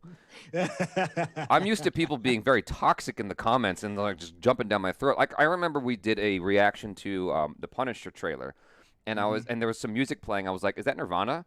and people just lost it in the comments because it wasn't Nirvana, it was Metallica. I'm like, they come from the same fucking era. Like, come on. Like, cut me some slack. So, anyway, Mervyn Edwards says Aquaman impaled Steppenwolf. Oh, we got that already. So, Aquapol, hey, he did something. He did something. He did. He was important. Useless. Yeah. Useless. It might have been a paper cut as far as Steppenwolf was concerned, but, it was something. Archipol Ray says the explosion of building didn't matter because the climax was technically in Chernobyl, which emptied the city because of radiation. That does make sense. I was going to say that too, but I forgot. Was it technically Chernobyl? I thought you said it was another city. It was another city, but it was like Chernobyl. It was basically, it was basically that. Right. Niraj says in scene saving Batman from parademons, Aquaman drops a multi-story. Drops on a multi-story and is fine, but in last fight, Wonder Woman has to save him from a small roof falling. Hey, you don't know. When he's not looking, it's different. There's no water around. I can't do my thing. Yeah, when you're caught off guard. Mr. Gamer, guys, do you have any plans on reacting to Cure for Loneliness, which is based on Black Mirror? You're missing out on something really great. Yes, we know. We have to watch that for you. And then Movie Lover. Oh, we're caught up here. Movie Lover. The adopted son Joker talks about is Robin. He kills him. We see Robin's suit in Batman versus Superman about Darkseid backstory. There's a plan of making New Gods movie. Oh, that sounds cool. What does Archipol Ray say? Archipol Ray says Martian Manhunter is like the Nick Fury of DC. I can see that. I can see that. Yeah. He's a great actor to do it. Yeah. I like him a lot. I'm gonna take a quick pee break, man, and then let's talk about Superman because we haven't properly gotten in on Superman. So I'll be right back. Oh, okay. Y'all check. Well, I guess I'm gonna turn you off. Guess we just. Hey, what's up? All right, so let me see. So what did you think? What moved you the most? Oh, I mean, I know we talked about the emotion, but is there anything else that was like, Yeah, for me, honestly, that was the biggest takeaway. It was just the emotion and stuff.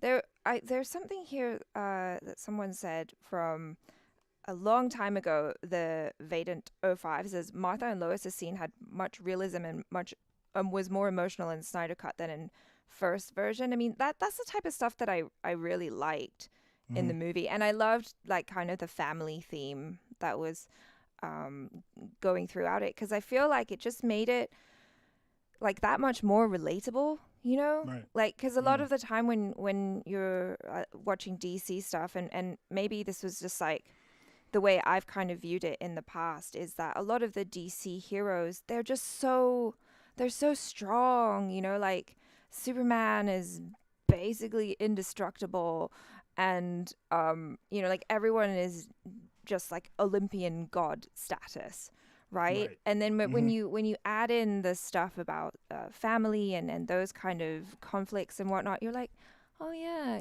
like I get it. I can relate. I can connect. I like it. All yeah. Right. So Superman. Yes. In the Joss Whedon release of Justice League, I thought the transition from bad Superman to normal Superman was kind of quick, and I was looking forward to seeing how they're going to do it in the Zack Snyder version, and it was about as quick. I was like, he was like really bad and really menacing for a second, and then all of a sudden he's cool because Lois showed up, and I was like, I for some reason I just wanted a little bit more of a transition. I don't even know what I'm looking for exactly, but it just felt like a sudden switch, and maybe that's what needed to happen. Maybe that's how it should have gone. Like, did you feel that at all, or you were fine with it? The transition of bad Superman to, oh, I'm Clark. I remember. I like all this stuff. Cool. Right. Cotton candy tastes good. I don't like. He's just like all of a sudden he's cool again. That's what it seemed like to me.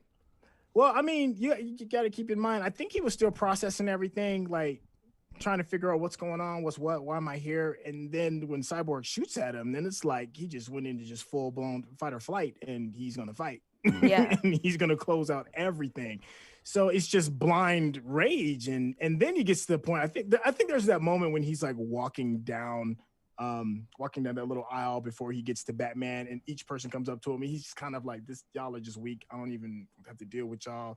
He makes Flash run into Aquaman and absolutely owns Wonder Woman. And then it's just to that point where he's kind of like playing with his food, right? Yeah. And then he sees Lois, which is different, right? Because in the original Batman has her stashed somewhere, right? And she's the big guns. She's like the wild card to kind of calm her down. But in this one, in the revised one, it's different. She just happened to be there to drop off the coffee. Yeah, right? They set it up. They set it up. Yeah, they set up. Okay. They said that she goes there all the time. Right. And so she was going there. She was on her run, and it was a coincidence. But the thing is, Snyder properly set it up in the beginning of the film. This is her path that she takes all the time. So her being there coincidentally, it wasn't actually that. It wasn't a big deal to me. I did enjoy the big guns, joke from the Whedon version. I enjoyed that Batman is the one that sort of pulled her out like the ace in the hole kind of thing. And again, I missed that joke of like definitely bleeding. I like that joke a lot. I just thought Batman. Huh? Did Batman have the heat gauntlets in the first one? I don't remember that. No, he did not. Okay. Yeah, that's new. I didn't remember that in the first one. I was like, the heat gauntlets. That seems new. Okay. But like the thing that's always funny about Batman is that he has no powers, and so it's like he's sort of just like playing catch up all the time. Well, that was the whole joke with him in the Flash in that scene where and the Flash is like, "What's your superpower?" And he's like, "I'm rich." Yeah. No, that was funny. I do like that joke. But he proves his worth like really well. Like he's able to break into a force field that really only took like one ship to get through. But we'll talk about that later. But he still, had the blueprint down, and he's still, he's the man with the plan. Yeah. So no, I mean, yes.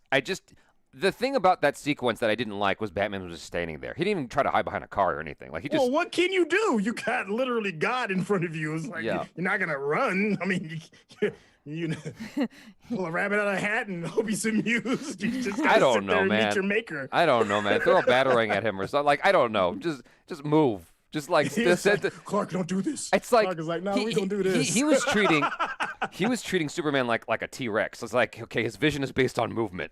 Like if I just don't move, you won't see me. It's like, come on. Okay, you know what? I think you are a little right because he could have at least thrown one of them little smoke bombs, but or maybe he had some.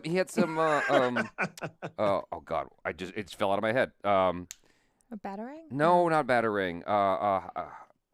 What's it called? The stuff that takes out Superman, the green stuff. Kryptonite.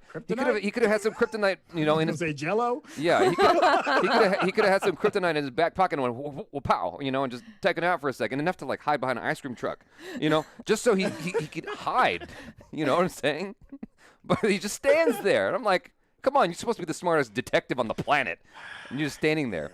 Okay. But he was doing it on faith, remember? I'm not going to use logic this time around because everything is based on faith. That's my shtick in this movie. I actually like that, to be honest with you. I thought that was a cool transition for Batman because Batman's very logical and analytical.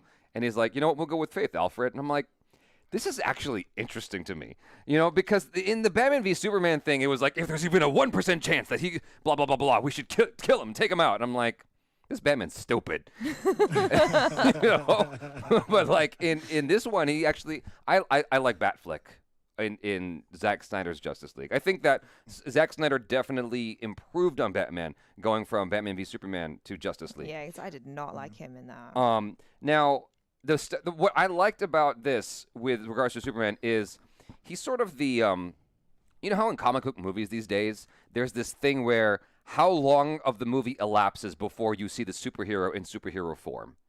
It seems to be like a running thing ever since Sam Raimi's Spider-Man. It's like a lot of the movie goes on before you actually see the superhero, whereas it used to be he just shows up. If you look at Tim Burton's Batman, Batman's there from the beginning of the movie. Superman's there pretty early on. Like in general, all these superheroes show up early. Like what other superhero films came out? Like Spawn? I don't know. I can't remember other superhero movies from like the 80s and 90s. I don't know, man. What other films came out in the X-Men? X-Men right from the get-go. You're basically seeing X-Men. There's not a whole lot of time that elapses before you see them in form. I mean, I know Wolverine gets his outfit later in the film, but he's still like Wolverine and kicking ass with Sabretooth and whatnot.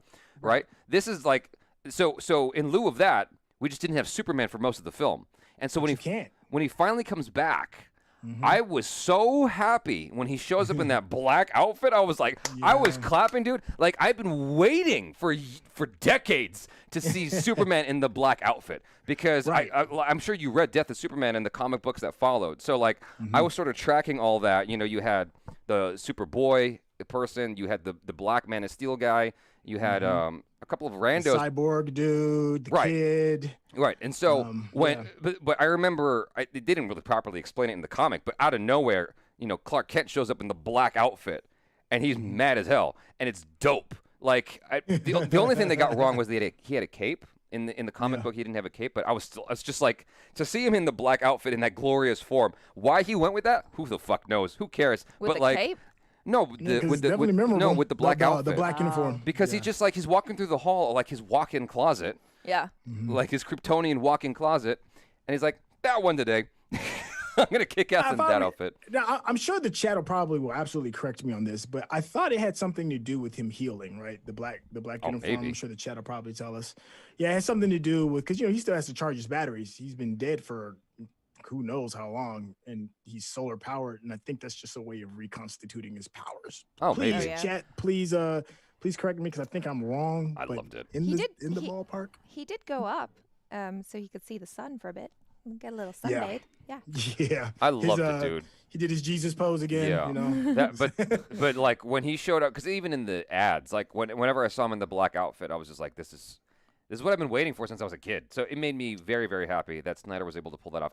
I read like a snippet of how he was able to do it because I think he shot it in such a way, the film, where it could have gone either way. It could have been a red outfit too or something. I forgot. I don't know how he did it. I'm not sure how he pulled it off. But yeah. I was just, and so when he finally shows up, it's very gratifying because you've been waiting the entire film to see him.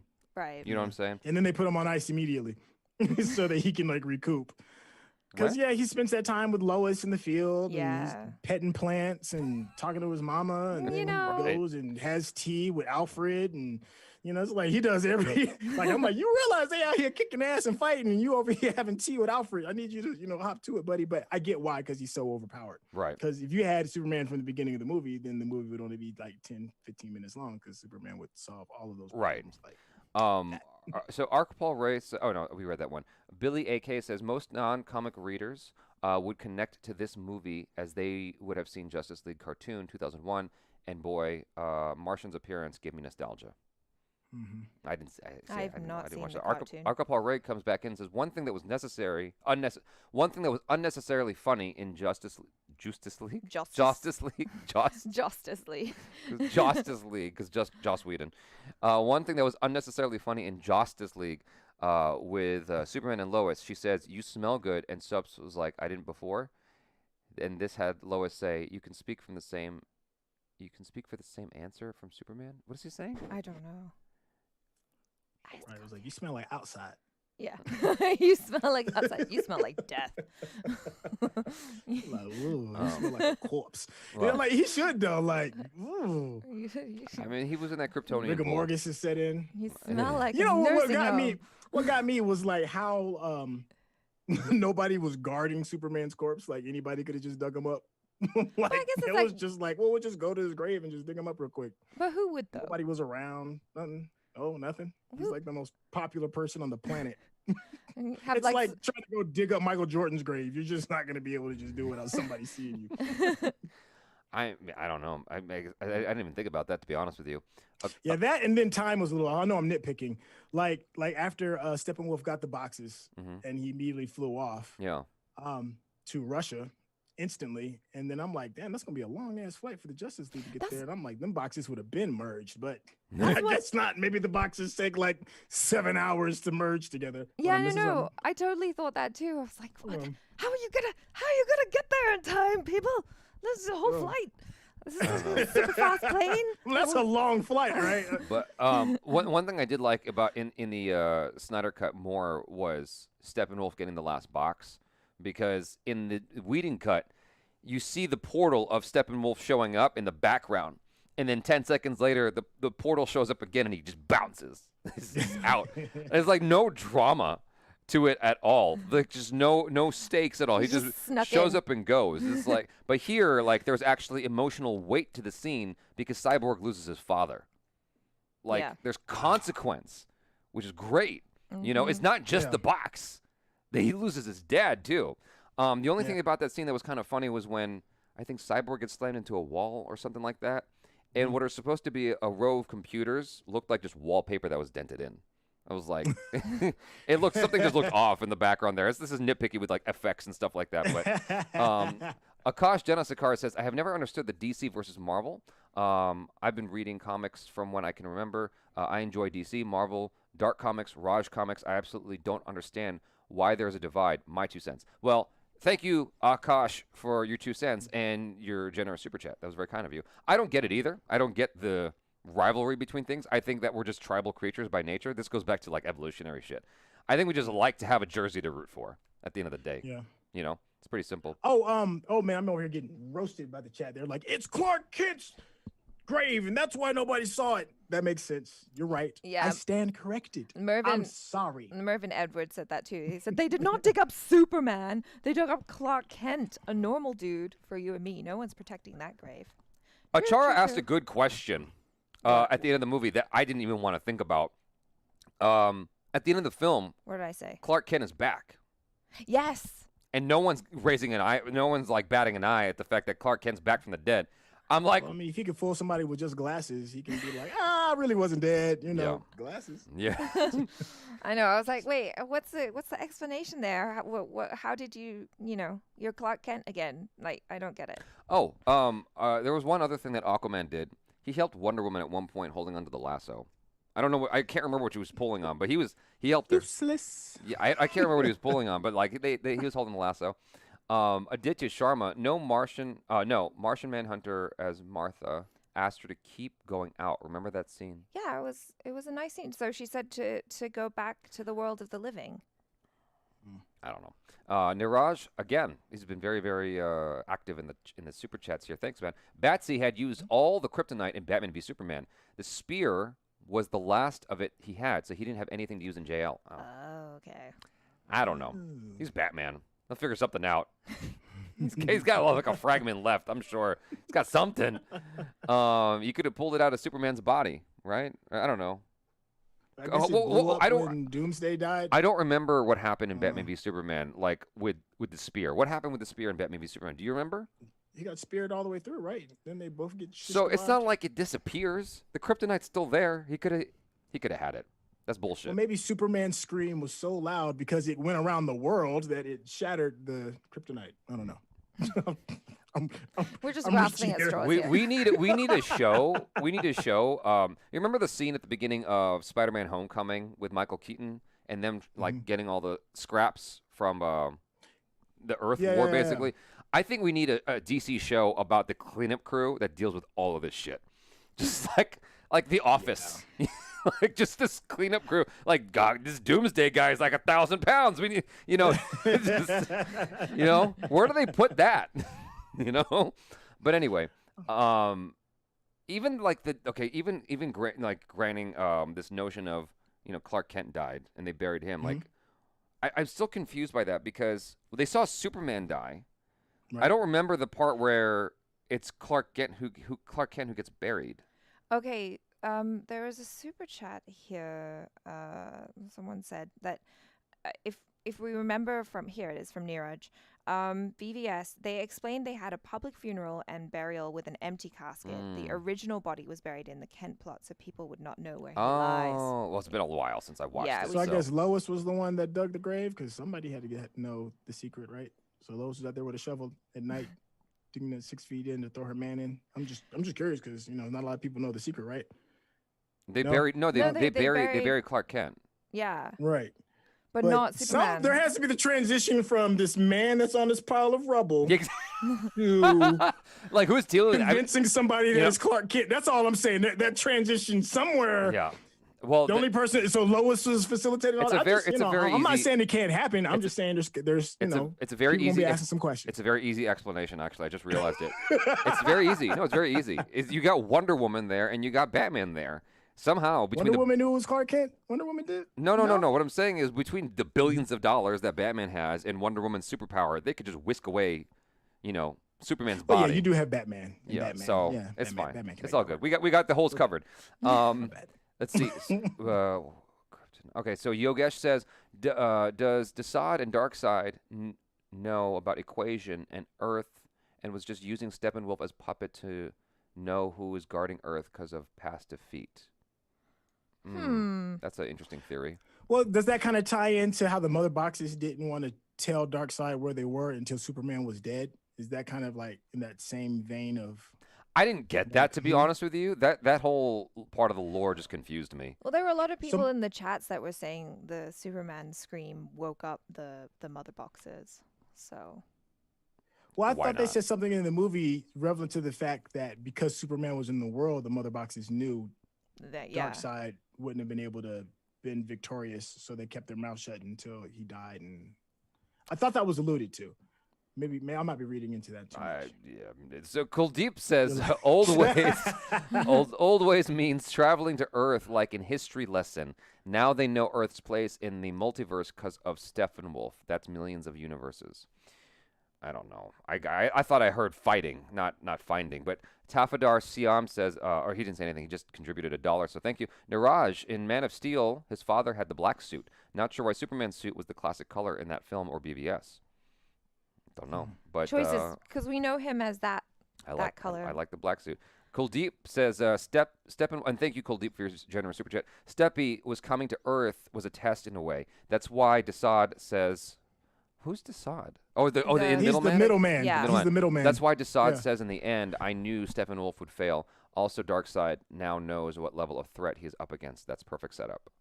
True that. Yeah, it definitely was a test. Poor guy. Mervyn Edward. They did not dig up Superman. They dug up Clark Kent, a normal dude for you. Yeah, okay, we read that. Yeah. Rishikesh says, Batman was so dumb in the movies except for CGI action scenes. Usually in the comics or the animated movies, Justice League is nothing but Batman and his sidekicks. He always hits the final blow to the supervillain. He lets everyone else do the work, and he goes, good job. Good job, team. Well done. Team Batman. For the Niraj, Vashishta, BVS, they explained that they had public funeral and burial with empty casket. Okay, gotcha. Deep Shyam says, at least Snyder Cut Batman was badass than Joss Whedon's Batman. True. Yeah. I mean, yeah.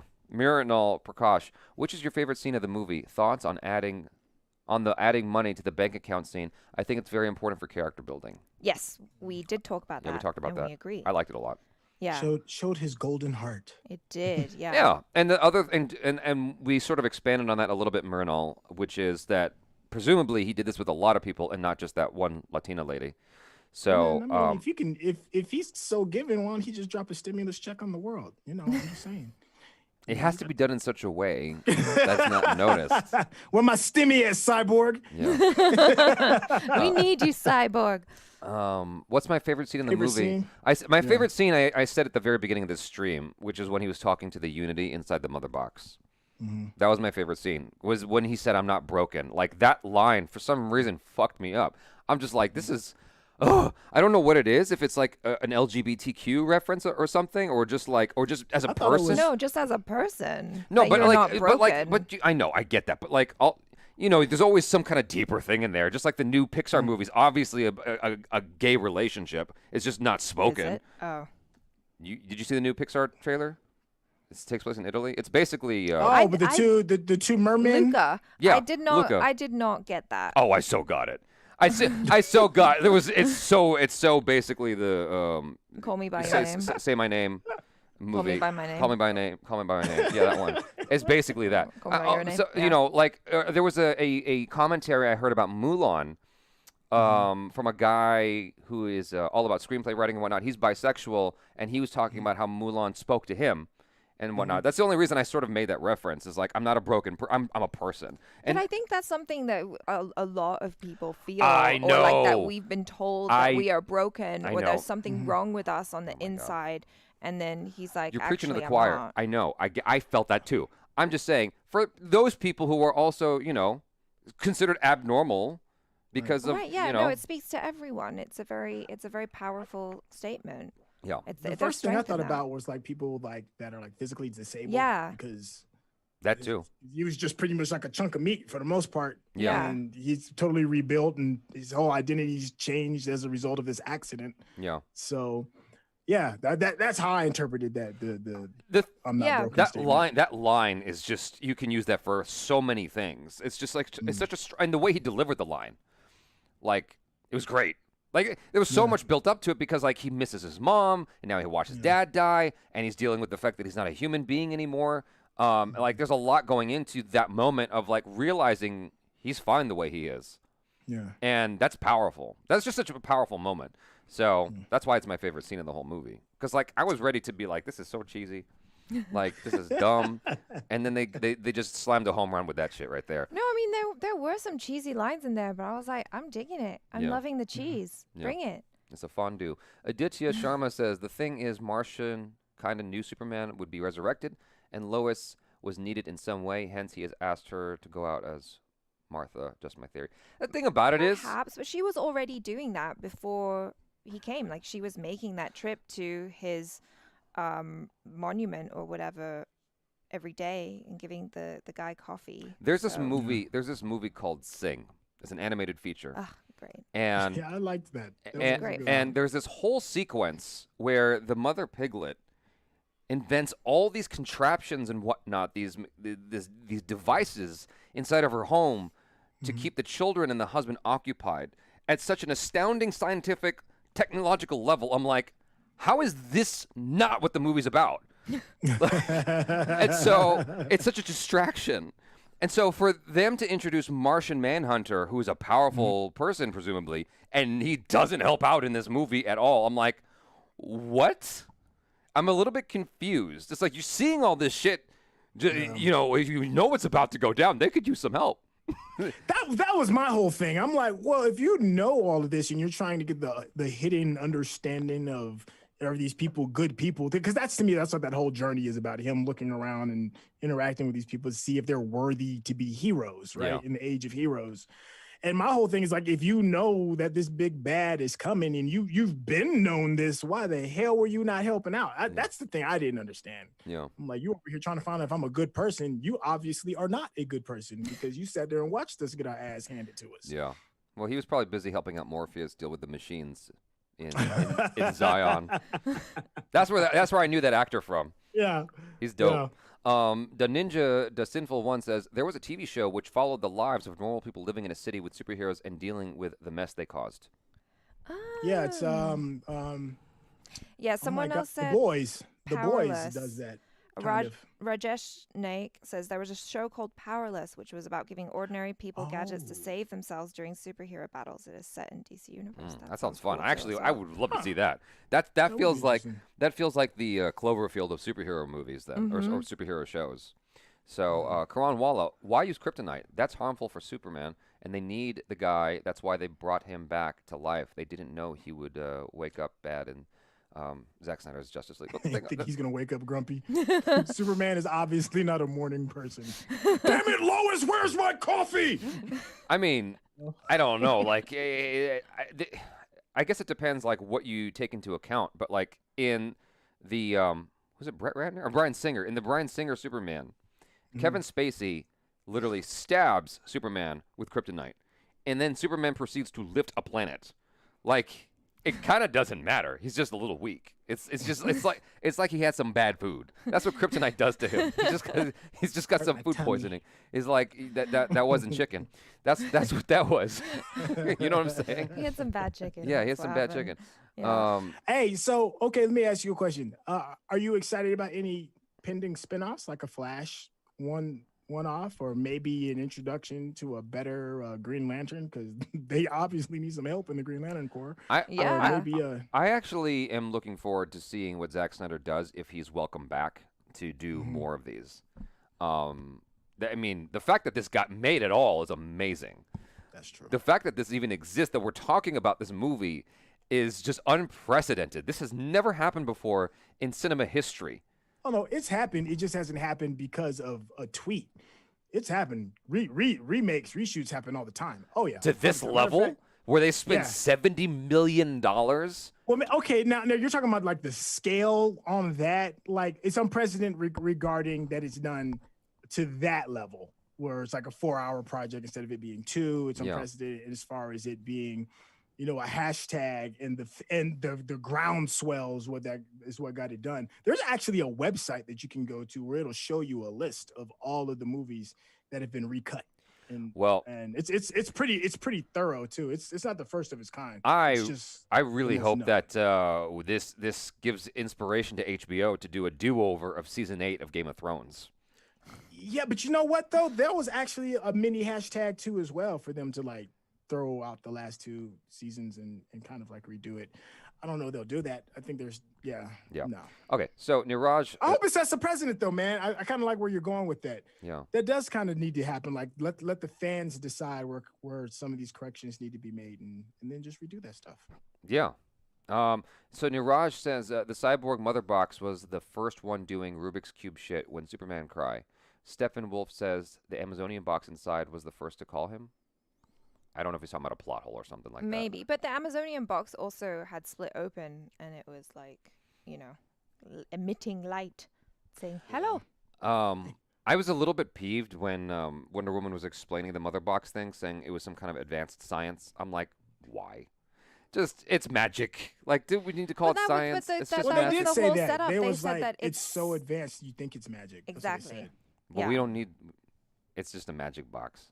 It's literally a MacGuffin. It's a MacGuffin. It sets up as to why Cyborg is able to communicate with the boxes. Okay, fine. I stand correct. Okay. I retreat. I stand corrected. Okay. Don't be one of those fanatics. I'm not a fanatic. No, you're right. But I'm just saying. I what do you call it? I concede. Okay. I concede. All right, Jesus Christ. Naeem says, when Clark was buried, Batman took care of his funeral services through an unknown donation, which is shown in Batman v Superman Ultimate Edition. I watched that one time, dude. I'm sorry, I forgot. Rajesh Naik says... I read that. Okay, he read that. So Koblak comes back in. He says, apparently he did get broken because he did separate the mother boxes in time. Lol. It's a joke. Yeah, I loved how when they rewound back in time, you got to see that explosion jack up Superman and Cyborg. Like, you saw their flesh coming back to the bones. Like, damn, that was a big-ass explosion. And I thought Superman was tougher than that. I was surprised that he died in that moment. Yeah. I was surprised, but, I mean, it was worth it for the Flash sequence, for him to, like, rewind time. Totally worth it. That whole thing was cool. Dummy Test says, Achara coming back from memes today? We'll see. Most likely not. We'll see. I mean, if a lot of people want to see it, but like it's so late in India now. Darshan Dashpande says blue suit equals Earth's god, black equals Krypton's son. He hears both his dad's voices and decides to go with Krypton black suit, which means he's not going to hold back. All right. Okay. Yeah, I like that. Aditya Sharma says only restoring the Snyderverse would get DCEU the same fan base cult as MCU. And then, thank you, Aditya Sharma. The Ninja, the Sinful One says, I'm interested if they will add Firestorm and have him create gold kryptonite to stop Superman in the nightmare future. Gold kryptonite makes him human. Oh. And then, you digging deep in the comic crates on these. And the Ninja, the Sinful One, thank you very much for all your generous super chats, man. Tanuj says, I may be wrong, but I thought this movie was okay. I liked both movies equally. Oh, boy. I also didn't like the BG music used for Wonder Woman. It was generic. What? AC Odyssey had Assassin's Creed Odyssey? Is that what? That's a very random reference. But I liked the music, actually. The music in Justice League, outside of the hero motifs that we're familiar with, like Superman and Wonder Woman, like the music was very generic in Justice League. That was one of my big complaints about the film. Actually, it was like they had rock music come in sometimes. Well, that was Aquaman's theme, like.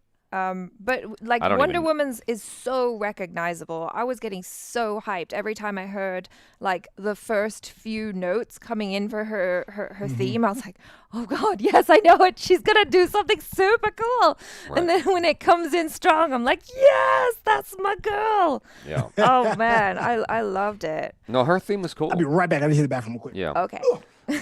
Maybe you can answer this, Achara. Canese Rufus Lupus says, I'm confused about one part. Can you explain it to me? When Steppenwolf discovers the anti-life equation, why didn't Darkseid notice it when he smacked the Earth in the Age of Heroes? Oh, God. I do not know the answer to that. Although the whole thing is hanging by a thread, to be perfectly honest with you. But I'm fine with it. It's just an excuse to have some drama. I did see something in the chat. I didn't catch the name, but someone said, like, well, they had to say that the mother boxes were tech because next they're going to talk about an anti-life equation. Right. So No, yeah. it makes sense. Yeah. Okay. I told you I concede. Jesus. No. I'm just, you know. Black 1, she's like just beating the horse to death here. No. Well, Okay. Black 1 says, by the way, I'm an old school fan of you, Jaby, from when you did those action films. Are you retired from doing them? I'm not retired. I would never say that. I just have not done them in a while. It has not been a priority to do the action stuff. I will come back to it after more people are vaccinated and whatnot, and we're back to some semblance of normal. I'll revisit the idea. Right now, I'm more focused on comedy and drama, like comedy sketches, comedy shorts, or dramatic shorts, stuff like that. Stuff that's more manageable to do, just between Achara and myself. You know, like that's more where my head's at, and then doing writing for stuff later on. So, but thank you, Cole Black. Really, really appreciate you being here. Vijay Sagar is here with a fun fact. It says the cop who Lois meets every morning played Jimmy Olsen in the old Superman movies. I didn't catch that. That's cool. If that's true, that's super cool. I wouldn't have noticed that. Aditya Sharma, don't you guys think if the movie holds your attention well enough, the length doesn't matter? Like Justice League, Snyder Cut, or The Irishman? Yeah, I mean, it certainly held my attention. I was invested all the way through. There were things that went on a little long, like Syntell was saying, like some of the slow motion stuff was a bit much. It was a little bit bombastic, but that's Snyder for you. I think that it certainly could have been a shorter film, but I still liked it a lot nonetheless. So I think the length does matter at a certain point. There is a film with Russell Crowe and Christian Bale called 3:10 to Yuma. And in the commentary track, the director talks about that. I was just mentioning the commentary track of 3:10 to Yuma. Because in that... that was random. Yeah, well, because... Yuma? No, it was because of a comment here. Because Aditya Sharma said, don't you think if the movie holds your attention well enough, the length doesn't matter, like Justice League Snyder Cut or The Irishman? And basically what I was saying is, in 3:10 to Yuma's the commentary track, the director's like, you know, you're asking people for their time, and so you don't want to waste it. I forget how exactly he phrased it, but basically you don't want to have anything superfluous in there because you're borrowing their time. There's an exchange that you're basically making of going, you know, you're asking the audience to trust you, and you're going to tell them a story. You know, you don't want to be wasteful with that time that they're giving to you. And so that's why, to me, it's like the Snyder Cut did not need to be 4 hours long. No. I think it could have been shorter, but I still really like the movie a lot. So Supriya Kelkar says, no, nothing about nothing on this stream, but here. Thank you, Supriya Kelkar. Really appreciate it. Did you feel that the cuts were longer? I felt the cuts were longer. There's a comparison you can find on YouTube of when Flash meets Batman. The whole thing where Batman throws the Batarang at him. The Snyder Cut version is longer. Even with the removal of a joke, which was super stupid, from the Joss Whedon version. There's a joke he added that wasn't funny at all. I think it was about going to buffets or something like that. But yeah, it's elongated. Everything is just more emphasized. Yeah. Go ahead. No, I'm my bad. I didn't mean to cut you off. Please finish your thought. Supposedly, and I mentioned this to you the other day, Zack Snyder never watched the Joss Whedon version. I don't believe that. I don't. It's hard for me to believe that, but that's the story that's out there. What were you gonna say? I was gonna say the final scene in the epilogue when it's the nightmare scene. Those were like some seriously long beats, especially with Jared Leto. And I'm like, yo, you are really holding on this beat. It's like he's licking his lips and looking in his eyes longingly and then looking off into the distance. And I'm like, really? We get it. We get it. You're milking the moment. So that's one of the things that made me think about it just in general. It seemed like there's so much longer cuts. And that's almost like the kiss of death nowadays because people's attention spans are so short. Dude, they're in for 4 hours. They're in for 4 hours. At that point, you're going to gamble with longer cuts. Yeah, at that point, it's like you're there. So... You're there. It's the only time I've complained about something like that was like Lord of the Rings, Return of the King. Yeah. It's just like that last hour. I'm like, God damn! Like, is this movie over? Like this? We got like 18 different endings here. What's going on? You know? Yeah. I feel you on that. I feel you on that. In Wheaton versus Steppy was collecting what? In Wheaton version, Steppy was collecting boxes. Why the fuck? Nayland Mathur is asking that. I don't. Well, because he had to collect the boxes in order to annihilate the planet to make it easier for Darkseid to come and conquer. Yeah. Yogesh created in his image. Yeah. Yogesh says, so Flash runs back in time and saved everyone. Does the nightmare future happen because the action of the Flash as Well, hold on, he's not finished. Action of Flash as when Unity explodes, everyone dies. Well, here's the thing. There's something that's really important that's said by the Kryptonian ship, by Superman's spaceship, and that's the first time he changes time. The Kryptonian ship first urges him over and over and over again, don't do this. And then when he finally does it, the ship says these actions are now like irreversible or whatever it is. I think that's pivotal to maybe explain whatever the time fractures may be as a result of him running in the messing with time in the end. So there's something about it being about its permanence. Yeah, man. I'm just saying it's just hinted to. Like, I don't know. At that moment, I thought that the ship was saying something about the boxes, but that's an interesting thought about the disruption of the time. So I guess Aquaman was right. Dummy test. He said we shouldn't have done this. There's his value. Yeah, we found Aquaman's value. He was like, y'all shouldn't be doing this. He's gonna come back in Justice League Part 2 and be like, see, I told you. I told you so. The Dummy test says we can be here for memes also, not so late here. Black1 says, I'm theorizing this will be the future of movies 4 hours plus since we have mostly adjusted binge watching plus quarantining lifestyle. I don't think so, dude. I think that what's more likely to happen is that we will get a theatrical extended cut at home. Yeah. That's way longer. Well, the thing is, like, the way I view this film is it's not even just a film. It's an event. You know what I mean? Yeah. It's like you're here for the whole spectacle, and you have agreed to give up 4 hours of your time, whether that's spread out over 5 hours because you took some breaks in between or whatever. But like, you have agreed to this. Yeah, exactly. Black1, thank you again for your super chat, dude. I'm theorizing this will be the future of. Oh, I just read that. Aditi Patil. Well, thank you anyway. Aditi Patil, whatever may happen, I want movies featuring this Flash, not the TV show one. Do a meme review with Syntell sometime, please. Sometime, please. Okay. I'm definitely going to bring you back for a meme review because that shit is fun.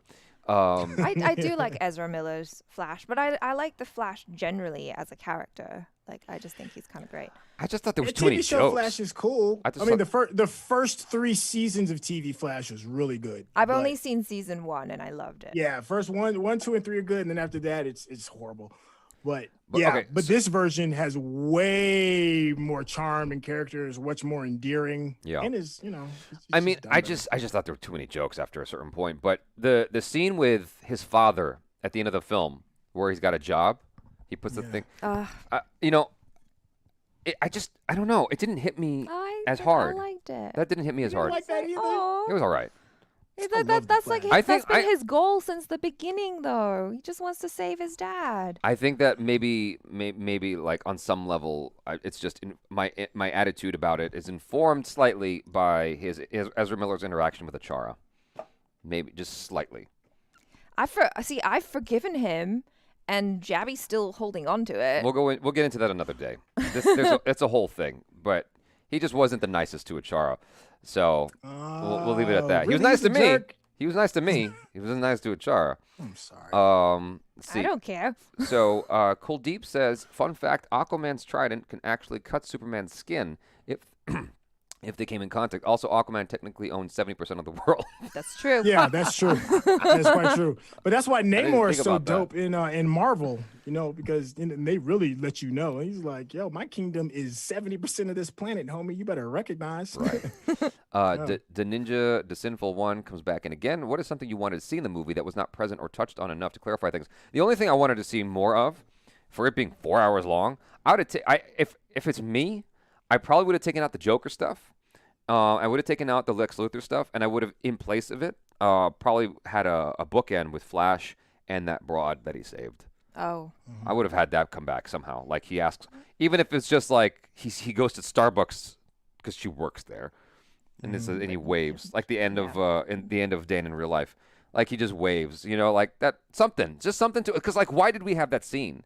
It needs to be. It's just to have her. It's for the movie. Yeah. I know, but I want. It's okay, but like, you know me, man. Like, it's got within the film. You have to like, you can't have a thing for another movie. Like, this is the movie. That's literally what they did. You got a thing for another movie. That's I know. What you got. I know. It's hard for me. Like, I get conflicted about that kind of stuff. Like, there's no way that Avengers: Infinity War or Endgame can, like, even the two movies together there's no way to appreciate those films without the other movies.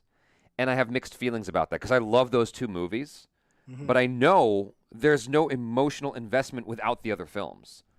And that's what makes it conflicting for me because I feel like movies should be able to stand on their own, you know? And so that's what I'm sort of looking for here is just like, if you just give me a bookend of him looking at the broad in Starbucks, I'm good. You know? That's it. Like she's eating a donut. I don't know. You're obsessed with donuts. Do you want a donut today? The thing with the hot dog, I know, you know. It's endearing. It was just thought about the puppies. I know. It just caught me off guard. I'm like, you have this touching moment with the music and everything like that. He brushes her hair, and then there's a hot dog there. I'm like, is this a sexual reference? I don't understand why the hot dog is there. And I thought he was. It was just a little. I thought he was just broke and was saving it as a snack for later. I'm like, I honestly had no idea what he was going to do with it. Yeah. But I do know this: if you have a main character interacting with dogs, they're going to be the hero above heroes. Like dogs can do no wrong, and you're feeding puppies too on top of it after you just got done saving the day. He's like superhero status. Right. Absolutely. I did. The thing that you talked about earlier, I really, really liked where he broke through the glass because it looked like water. Yeah. I thought that was so cool. So, and him busting out of his shoes was tight too. Yeah, I like that. It's like, wow, you're actually out here getting it in. You know what I would to answer the previous question regarding what you'd like to see. Now that we've been talking about it and absolutely dogging Aquaman, I like Jason Momoa as it's just something. He's just got a presence about him, and I would have loved to have had that character have more importance. If I could have changed anything, have him be more relevant. Something it just seemed like it was just a waste of his talent because he just wasn't important to me. The funniest thing is Aquaman is basically Jason Momoa because I've met him several times and he's just like that, and we're like the only difference between Aquaman and Jason Momoa is he drinks more often in real life. He's well into his years. He's well into, and he's very jovial. Like he's a very jovial guy. He's got two versions of himself. He's got like the low key version and the very jovial version, and I've seen both, and so the Aquaman that we see is basically Jason Momoa, just low key, you know, chilled out, because he's a very, very excited guy in real life. He's just when he's having a good day. Like, it was really funny because we went to the after party of Justice League, right? And he was like on a high. He was like lit. You know, he was just like, woo, yeah, you know, just having so much fun. And then at the after party for Aquaman, he was much more just like chill. No, he was on the dance floor. He was on the dance floor, but he was just like, he just wasn't about like talking to fans that time. Right. I felt he was less open to it, but he was just more like, this is, you know, my thing with my people. He's like kind of... He's very protective. You know who's always excited about is his wife. Yeah. Lisa Bonet. Lisa Bonet. I was going to say Lisa. Well, I had a crush on her. Yeah, me too. Back in the day. Yeah. Goodness gracious. He's always excited about her. So Kuldeep Badonia says there are storyboards that ZACK made with Jim Lee in 2015, which lay out the Justice League 2 and 3 plans. They are up for display at the AT&T exhibit in Dallas. Look them up in JL2, Riddler Solves, and Anti-Life. Riddler solves anti-life for Lex. Solves anti-life for Lex. Wow. Well. Oh, that sounds really cool. That's cool, Deep. Thank you so much for your generous super chat. Aditi Patil, as you guys are in the entertainment business, do you know how much it affects the earnings of movie if it's released in theaters versus online? I think that theatrical release is very, very important as in terms of earnings, as we saw with Mulan. It's like it's crucial. Because the thing about it is, with theatrical release, every head is counted for. Right. That sits in that seat. Whereas with online, with video, it's like you could be showing that DVD to 20 people. Yeah, I'm definitely guilty of that. Like, I bought Mulan, and all my friends were like, "Oh, I want to watch it." I'm like, log into my Disney Plus. Go ahead. You shouldn't have said that. But anyway. Share. Yeah. I share. Go watch it. But and so it certainly affects the sales. And it affects theaters also because they're not selling popcorn to you. Yeah, that's how they make their money. They have to sell corn syrup corn products. I mean, the thing about it is you're employing way more people globally when you are showing a film in theaters because it's the people making the popcorn, it's the people cleaning up the theater afterwards, it's the manager who works at the movie theater, it's the person who's reloading the film, or it's not film anymore, but pushing the button to play the movie, like, because it's just a hard drive now. Yeah. But, like, there's a lot of people employed in that. And so I think that it's very important that we still continue to keep theaters alive. But maybe I'm just an old fogey. And then, go ahead, man. No, but the thing is, I think what's going to save theaters, I don't think there's going to be as many because of the way the pandemic has changed so much stuff. But there's something about that movie theater experience that I promise you I would have enjoyed, and probably you all too would have enjoyed this movie tremendously more if you had the energy of just the theater. You know, the deep theater speakers, the just the environment as a whole, eating the popcorn. You laugh a lot harder and longer in the theater. You cry a lot deeper in the theater. It's just something about that shared experience, and it just can't be replicated. Well, and also the fact that you've paid the money and you've made that commitment to watching the thing. You know, it's an agreement where you're like, I've agreed to come here and spend my time. Jaby's made a mess. I spilled tea all over my all over my shirt. Thank God it's black. You know, baby. Niraj. Nobody spills tea on Batman. Yeah, Niraj says. Oh, hold on. That was another fun moment too. Was how irritated the butler was. Alfred. Alfred was when Wonder Woman was trying to make some tea. That to me was funny because he's like, she is fucking this tea up. Yep. She did not mess my tea up. He's like hovering over her, just like micromanaging. But you gotta understand, the tea is very important for Brits. Yeah. It's, you know, you got to get it done right. And there's like a whole argument about what comes first, the milk or the hot water. But, you know, that speaks to, I mean, I know that could also be looked at as like a class thing because she's a princess. She wouldn't know about that stuff. But I think it also speaks to Snyder's vision, which is like these are gods dealing with like simple human shit. You know what I'm saying? That's a good point. I think it's also like a character thing for Alfred too, to just kind of all of it. There's a lot of reasons why that's great, and it's sad that it's gone from the. And at least we have this version, but like that's a great moment. I liked it a lot. Niraj says if Snyder was able to have the theatrical release instead of being pushed out, at least 50 minutes of this film would have been cut out. Who's to say cyborg scenes would not have been cut out? That's true. I don't know. But they were pretty important. Like, because we were talking about this, and I was like, wow, it felt so different because in this movie, Cyborg was so important and he was basically the hero. Yeah. You know what I mean? I didn't get that in the Joss Whedon cut. I was just like, why is Cyborg even here? Right. Like, for what? Yeah. Yeah, and I could see them doing a theatrical cut, releasing it to the theaters in its full form and then just having an intermission somewhere.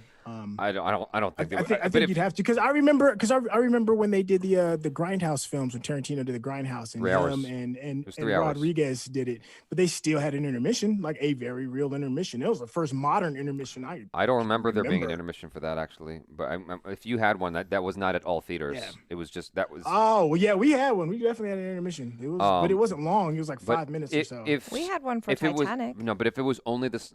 I didn't get that. Oh. If it was only the Snyder cut, I'm in agreement that it would have been cut down quite a lot. Fazir, do you think Green Lantern deserved a cameo or a reference? I know it's too much, but lanterns were already mentioned by Steppenwolf, so didn't he get one? Would it be great to see? Well, we didn't see. Yeah, they showed two. There was two cameos of lanterns, but we didn't see. What's his name? Ryan Reynolds. Ryan Reynolds. Oh, I don't think he said he'd never reprise that role, right? I thought that's what he said. He would never ever reprise it.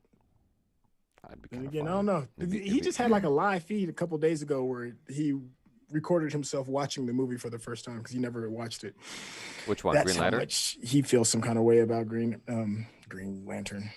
Ninja Disinful, thank you so much, man, for coming back again. With movies like Deadpool, Logan, and Zack Snyder Justice League, do you think they will start to make more rated R superhero movies, at least for DC? The new Batman is R.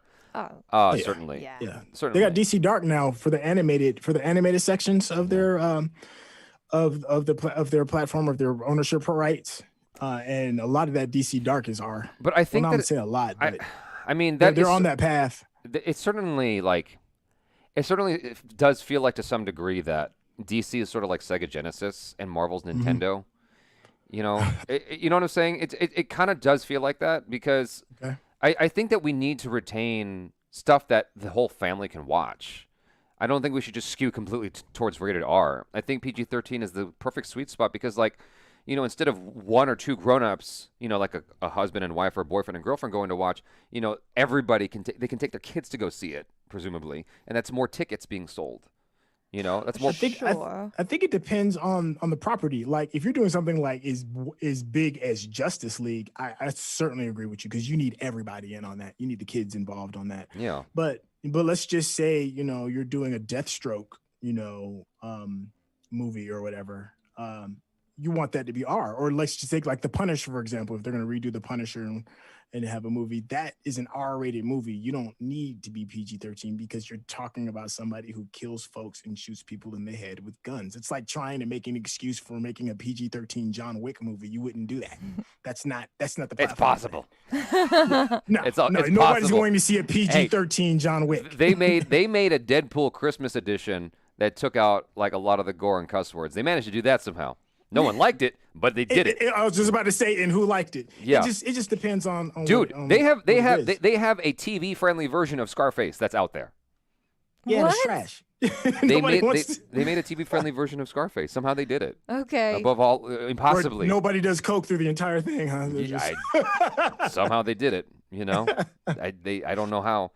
We would have never seen Snyder Cut if not for OTT. And movie's length doesn't matter. Lord of the Rings' success was dependent on its length. More hours. But even Lord of the Rings wasn't 4 hours. No, it wasn't. It was 3 hours.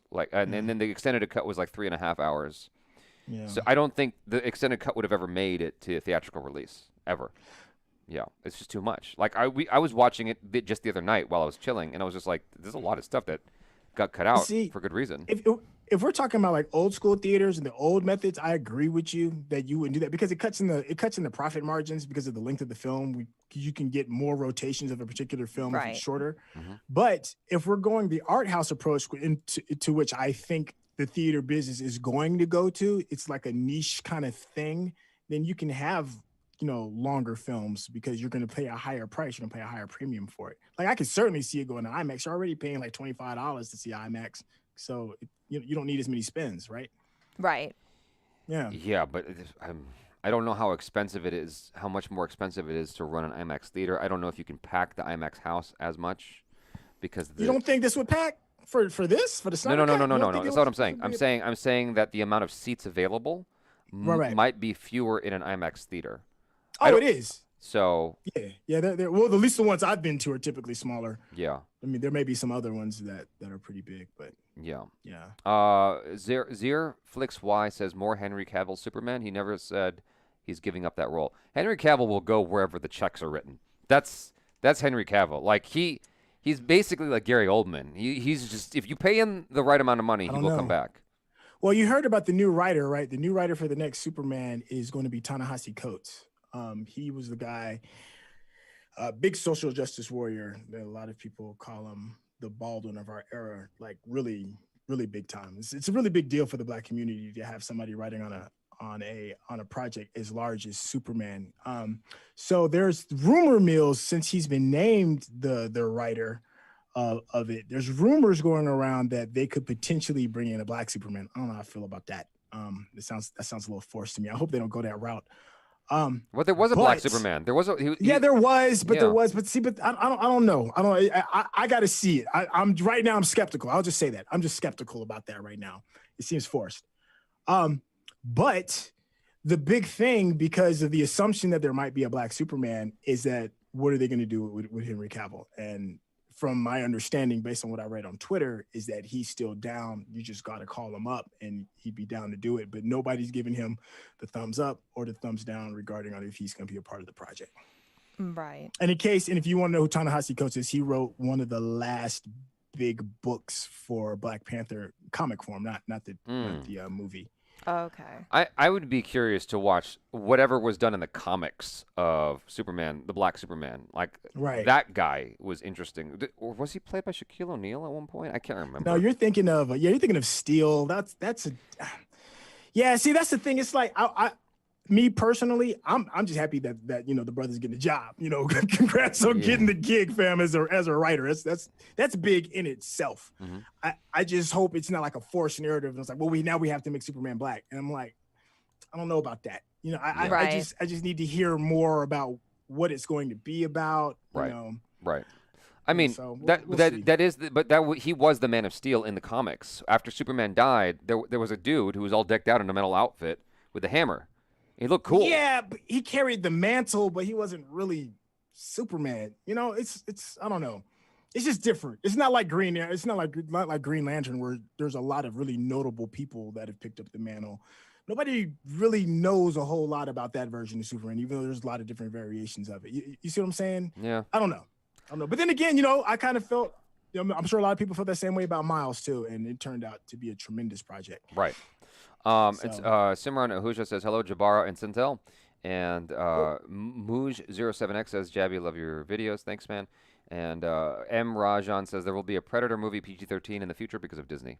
What? I don't know. There'll be a what? A Predator PG-13 movie. Oh God! Yeah. Why would you ever do that to that franchise? I think he's just joking. That almost made me violent for a second. I almost flipped this table just reading that.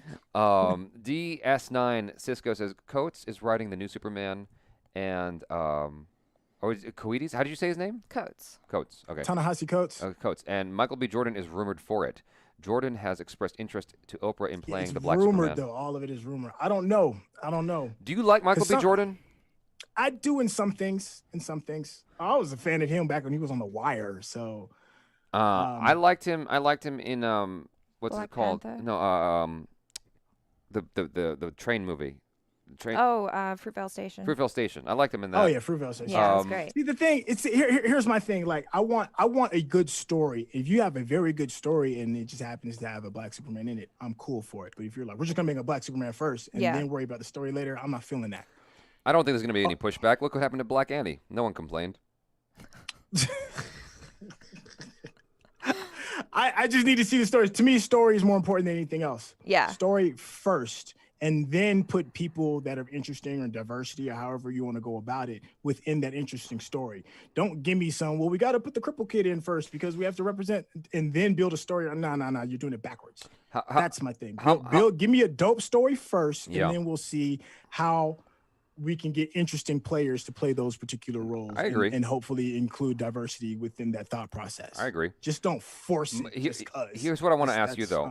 How much has the political landscape, in terms of just like society, film, everything, how much has it changed since Hunger Games came out? Since Hunger Games? Yeah. I'm curious as to how that's like the inciting incident regarding this conversation. Because Prim... Her name's Prim, right? Little girl? Yeah, well, Prim was originally written as a young girl of color. They didn't say she was black or white, but are you she was talking about Rue? Rue, sorry. Yeah, Rue. Yeah. Not Prim, Rue. Prim was her sister. Right, Rue. That's what I'm talking about. Yeah. Rue was black, and a lot of people were like, who watched the film were like, oh, that took me out of really it. I'm upset. Like, they were upset that she was black. I'm like, I didn't even notice, honestly. Like, I mean, I see she's black, but I didn't like stand out to me as something that was wrong. Right. You know, and I read the books. Yeah. So. Well, yeah, they just, like they said, they just referenced her. I don't think they even said she was black in the book, if I remember. No, but I don't. No, they just said. I think they just said she had like brown skin, right? But the fact that people had an issue with that, right? And you get up to Aquaman, and Aquaman is black or whatever his ethnicity is. I don't even know. Is he Samoan? Mixed. He's mixed. Yeah. Like he's mixed. He's certainly a person of color as opposed to just white. And people, no one complained about that. And so I don't know how people will receive Superman as a black person. You know, there was a whole thing about Black James Bond, and you know, mixed feelings about that. I don't know. It's kind of hard. It's kind of hard to be undercover as a. I'm just saying. I'm glad you said it. Yeah. I'm not against the Black James Bond, but you know, you kind of stick out, homie. You know. That's all I'm saying. Yeah. But it goes back to what I'm saying before. If you got a good, solid story, a very good story first, with a full fleshed out character first, and then you put those people within those roles, I think it'll be just fine. Well, but if you're just trying to placate to whatever the social justice moment is of that time, be it, you know, a transgender person, a gay black woman, a black dude, a Latino, whatever the hot topic is of that particular moment, just for the sake of doing it and then building a story around that, it seems backwards to me. Yeah. Because you're putting the social dilemma before the entertainment and the whole purpose of what storytelling is supposed to be about. That's just my personal opinion. Right. I forgot what I was going to say, so I'm going to go to the super chat here. You were talking about Rue. Has everything changed since? Excuse me. Everything changed since Prim? Oh well, all I was going to say was, we sort of got a black James Bond with Will Smith playing the pigeon. No. No, and then he was barely black through the whole film. Yeah, he was a pigeon the whole movie. Yeah. So it's not really. he was a dope pigeon. So to the Ninja Sinful One says, do you think there will ever be a live action Marvel versus DC crossover movie? There's a comic of it. Eventually, I think that's coming. Yeah, I think both houses have to like completely out of bullets. Like they're just spent, and they're like, we got this one last trick we can do. I mean, as soon as. But I think eventually it's gonna happen. Yeah. As soon as Disney buys Warner Brothers, then we'll see it. It could happen. Aditi Patil says, instead of changing the ethnicity of an already popular character or superhero, why not come with new characters or superheroes with new ethnicities?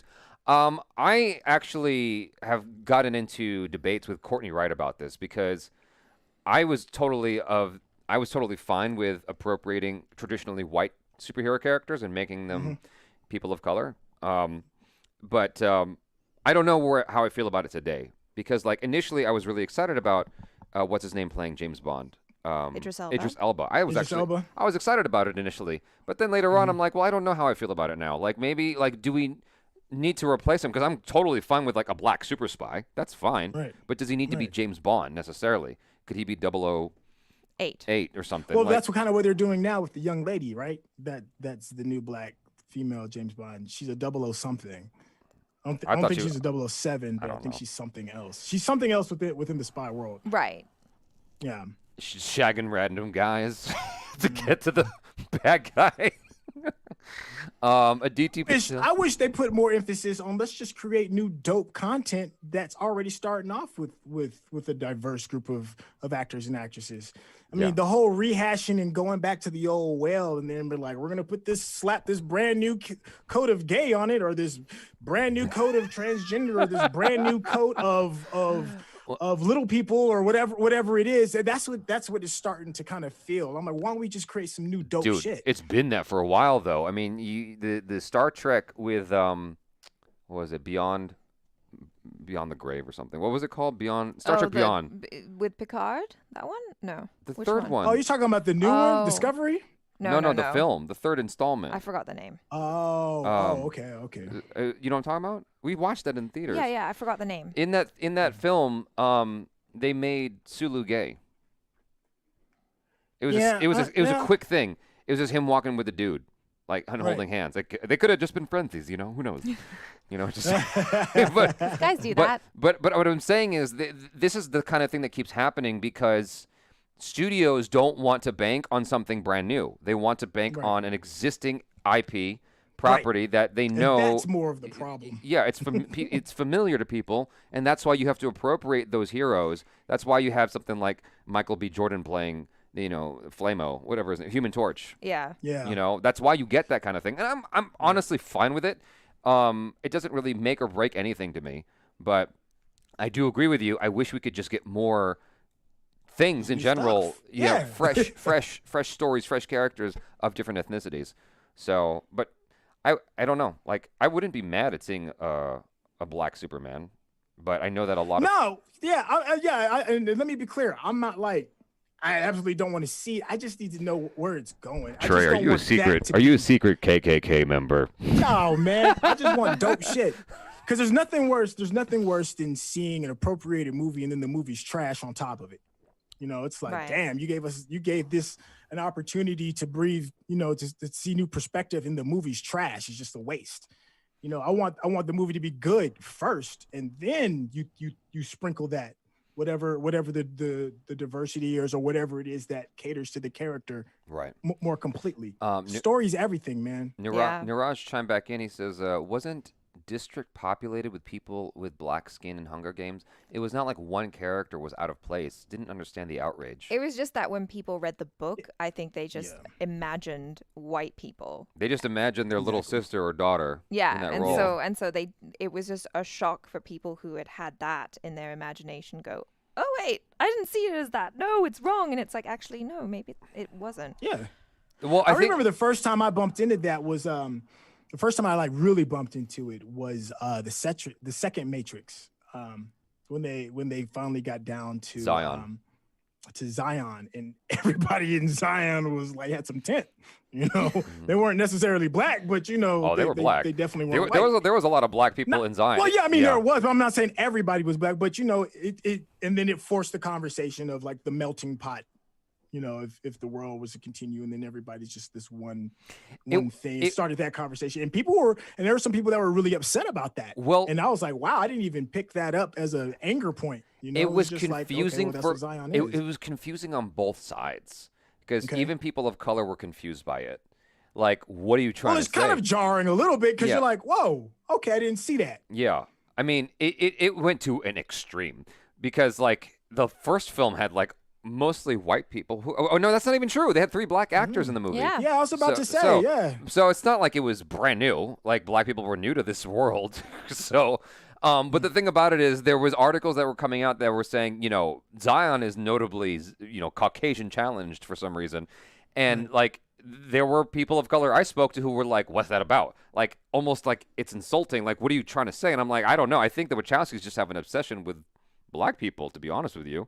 Like they have. Well, this was before the Wachowskis like became who they really wanted to become, right? So they're still trying to figure out identity, and you could see it in their project, especially a lot of their earlier work. Identity is a really big part of their art.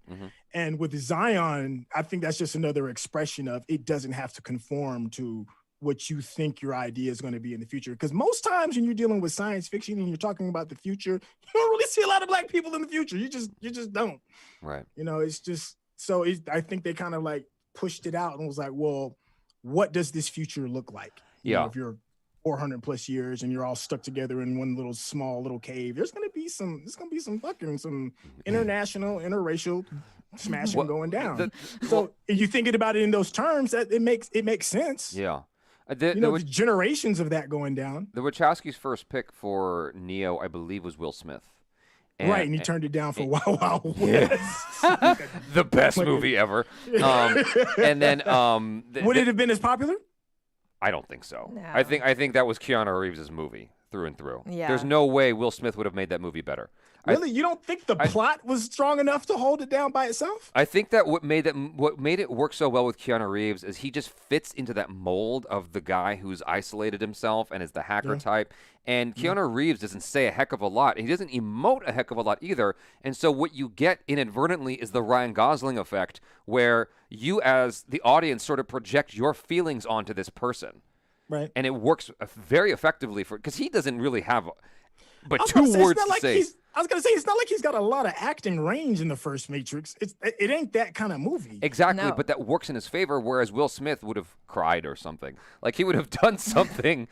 He'd have been Will Smith. He would have been Will Smith, you know. He's Will Smith. You know, I make this shit. I make these guns look good. I make everything look good. Like, he would have done something, you know.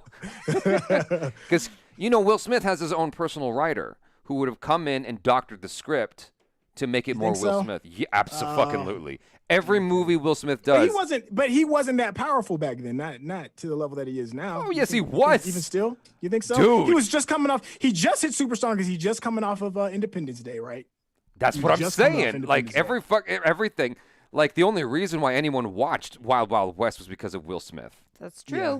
So, That's true. Like, and it was still trash, regardless of him carrying the movie. That was fun. You got to see Salma Hayek, Just but trash. But see, but that goes back to what I was saying about the importance of story first. Yeah. Yeah. They tried to build some bullshit around the name, and it ended up being bullshit. Yeah. Kuldeep Badonia says, Forearm Cyborg, Mara sucking water, and blood out of Steppy was badass. Also, that Batmobile. Blood out of Steffi was pretty dope. I didn't realize that's what was happening. I was like, I oh, she's over here pulling all the liquid out of him. And then you saw the blood come out. And I was like, oh, that's kind of gangster. I didn't know that's what she was doing. Yeah. Okay. Yeah, she was pulling all the water out of him. Thank you, Kuldeep, for clarifying that. So then why didn't Aquaman do that? Because I don't think that's his power. Not his power. Okay. Yeah. She needed to be part of the... talks to the porpoise man and frees dolphins. She needed to be part of the Justice League then. Soda straws. Because Superman could have held his arms back and she could have just sucked the life out of him. She needed to be part of... The extensions of Cyborg was kind of dope too. Yeah. I thought that was pretty fly. Yeah. And then, Kuldeep also says, also the Batmobile drift is lovemaking. # restore the Snyderverse. Yeah, I thought everything with Batman was great. I like the drifting. It was cool. You know what I was a little disappointed in? They gassed up that damn plane, and it was like, she wants to fly, and you too. And then they crashed that thing. I was like, well, I thought I was gonna see her fly. What happened? What happened to the thing? You gassed it like I was like, this damn plane's about to be a pivotal part of this whole game plan. Nope, nosedive right on into the dirt. And I was like, damn. Well, it's called. Guess she really didn't want to fly then. It's called good writing, subverting your expectations. You see. It's the counter. It's the antimatter. It's the antimatter to Chekhov's gun. Right. Okay, so I got to shout out the Ninja, the Sinful One. He just gave us a very, very generous super chat here. Thank you so much, man. You're keeping this shit alive. When you watch a movie based on comics, do you feel upset with the ending of not following the comics to the T, but it ends with a good closure? I only ask this because of the nightmare future of JL looks to be following the Injustice story, which does not end happily. You want me to go? You want to go? Well, I just want to say thank you again. I'm just kind of shocked right now because, like, that's probably the biggest super chat we've gotten in a long time. So thank you so much to Ninja, the Simple really One. Very, very nice of you, man. That was being nice. That's very, very kind of you. You go first, dude. Like you got a clear head right now. You're the comic book guy anyway. Here's my thing. You got to be able to separate it. You can't go into these movies, be it Marvel or DC, as a comic purist, or you're not going to enjoy yourself, because the people that are creating these are thinking about the larger general population who more than likely doesn't know a fraction of what you know, and they have to be entertained. Yeah. Comic purists are like 1% of the viewing population. So you have to be able, if you liked the comic purist thing, I got, harsh news for you. The movie's not going to be that in most situations. Yeah. So you're going to have to take it for what it is, and that's entertainment, and be like, let me go here to be entertained. I can't go in there with the magnifying glass and be like, you didn't hold true to page 38 of episode 4, because you will always be disappointed. Yeah, the closest I think we've come to it, even though I didn't like the movie, was Watchmen. Yeah, Watchmen was very close. 300 too was almost panel for panel. No, 300. I think for all of my grievances with 300, I will give Zack Snyder credit that he elevated that comic, because I have the comic. I bought it, I read it, and I was like, this comic is like a pamphlet compared to the movie. Yeah. It's like nothing, and he elevated that in a way that they tried to do with Fantastic Beasts and couldn't pull it off. But yeah, I think that he actually made that so much better than what the comic was in a lot of ways. And so, yes, panels were taken from the comic, but not in the way that Watchmen was. Watchmen was literally right off the page. Mm-hmm. So I think, I give credit where credit's due. There were scenes that he changed from the comic book to the movie that I didn't understand. Like, there's a conversation between two characters in the comic that takes place on the roof of this restaurant, but instead Zack Snyder had it inside the restaurant, which is like way more boring. Right. It's like little things like that he switched around. The ending obviously was different because of September 11th.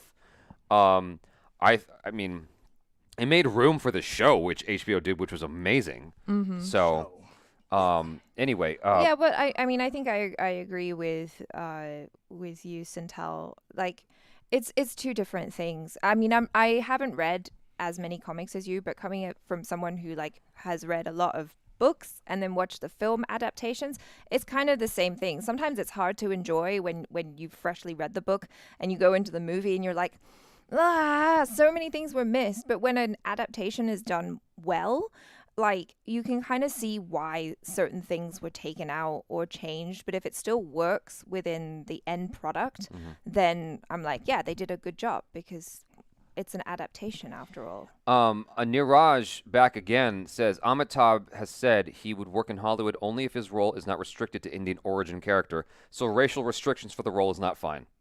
That's interesting. Amitabh, he worked in, he did the Leonardo DiCaprio movie.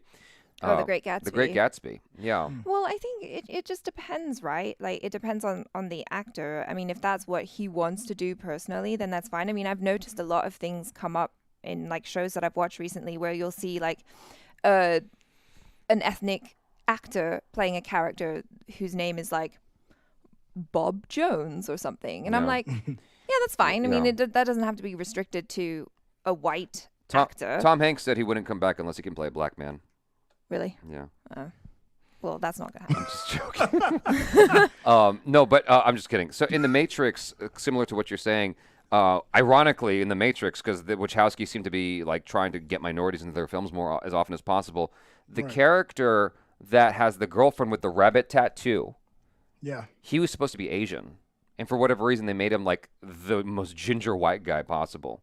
Hold up, the girl that had it was a girl that had the rabbit tattoo. Yeah. Yes, on. the boyfriend who says you need some R&R. Oh, okay, I see what you're saying. Okay. Yeah, that guy was supposed to be Asian, but they made him white for some reason. I don't know why. But there's a very interesting comment here that I think that you'll have something to say about. Silent Poultry says, guys, Black Superman is not the same as Black Clark Kent. That's the key difference. I think that's such an interesting notion that a Black Clark Kent would not be the same as a white Clark Kent because their experiences would be completely different. Ooh, that's a very good point. And that would inform a completely different story, which I actually would think is quite interesting because there was a long time ago, and I apologize to the super chats I haven't gotten to yet. I will get to them. There was I was in a theater class, and there was this Asian dude who played, he did a monologue about the cowboy who's like a Zorro character, the man in the mask. I forgot what the name of that character was. You're talking about the Lone Ranger? The Lone Ranger, thank you. The Lone Ranger. And everyone assumed the Lone Ranger's white, but in this monologue, he's saying that he's Asian. He's of Asian descent, and that's why he wears something to cover his face. Because they wouldn't accept him, but he's still a man of justice. And so it would be interesting to see that dynamic, that duality of these are my experiences as a minority, and this is what I am doing for the world. So we just watched season 2 of Umbrella Academy, and it was weird to me that girl with the voice, what's her name? Allison wasn't using her powers more when she returned to 1962 to like undo all the systemic racism during the civil rights movements. Yeah, I was just a little bit confused by that. But anyway, Gary Phillips. That was a very good question. Who was that sounded that out again? I just wanted to give you props for that. For the difference between Clark Kent and Superman. Silent Poultry. Yeah, man. Just a hat tip to you, Silent Poultry. That was a very good way of looking at it. Oh, so Gary Phillips, love your reactions. God bless. Thank you, Gary Phillips. That was a very nice super chat. Thank you, sir. Niraj Vashistha, Great Gatsby character in the book is white. I didn't know that. And so. Well, yeah, it would have been. Did we catch up on all the super chats? It was like the Roaring '20s, right? That took place during the Roaring '20s. Yeah. Did I what? Yeah, more than likely it's white. Did we cover the ninja's question because of the nightmare future of Justice League looks to be following the Injustice story, which does not end. I don't think we properly covered. I think I was just so blown away. I completely blew past that. I only asked this because of the nightmare future of JL looks to be following the Injustice story, which does not end happily. What about it? Oh, I don't know. I mean, obviously, I don't know the Injustice story. Do you, Syntell? Bits and pieces. It's kind of like superhero kind of Civil War superhero kind of. I mean, Superman kind of takes over. And it just kind of goes to shit because Superman is still grieving and does all kinds of crazy stuff. And I only read like the year 1 and like year 2. It's dark. It's right. Really dark. Yeah. So I guess what he's saying is like, it when they're bringing that into the Justice League, it's just kind of teasing this like very, very dark, unhappy ending for things to come. So it's a little bit upsetting when you know. It's not on the screen yet, but Groteen Gaming says, why isn't there Asian man and white female couples on screen as much as the other way around? Because it's all about fuckability for the white man. It's called that's Asian what it comes fetishizing. down. That's what Asian it is. Well, ethnic fetishizing in general. Yeah. It's like, it's like, are they fuckable? It's ugly sounding, but like that's the honest truth. That's why you see that more often. There was a Cheerios commercial some time back. Cheerios with a black man and a white woman, and the internet just lost its shit. It went ballistic on a Cheerios commercial because it showed a white woman who was happily married to a black man. Like, God forbid. But the other way around is fine. We're comfortable with that because of, exoticism and fetishizing. Yeah, I mean, and I did think about that for a hot second watching Falcon and the Winter Soldier. Like, he had a date with an Asian girl. I'm like, haven't we seen this before? Like, why are we doing this? And so in The Walking Dead, you finally had a reverse of that with the Asian dude and the white girl. And then they so killed him. I think that was the first time. Well, yeah, Glenn. They killed Glenn. Yeah. I think that was the first time I had seen that on screen too. Actually, No, the first time is it was based on a true story. The first time is Dragon the Bruce Lee story. You're right. You're right. I did see that. That was the first time I did see that. And you know what's crazy is I didn't at the time that I was watching. I didn't even think that. I was like, oh well, that's. Yeah. It never came across as that's because Bruce Lee. But in today's time, I guess. I heard because we're so hypersensitive now. This is sort of random, but I had heard the most famous black director. What's his name? The most famous black director alive right now, who directed Denzel in Malcolm X. Oh, you're talking about oh my gosh, what is wrong with me? And he's my Morehouse brother. Wait, what?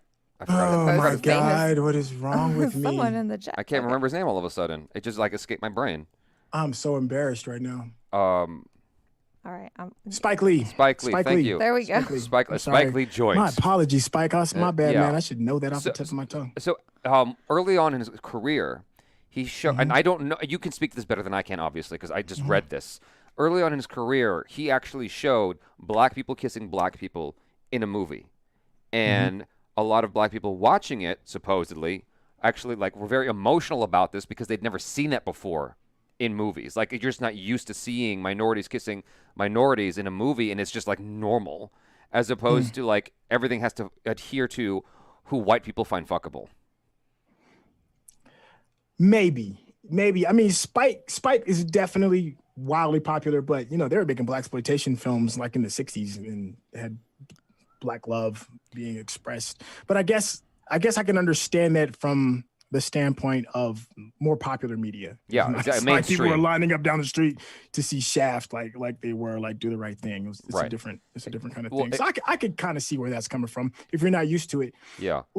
And so basically, you're not used to seeing, at least as far as it goes, male minorities being romantic, especially Asian male minorities. Well, that's another reason why, or what was that word? Crazy Rich Asians.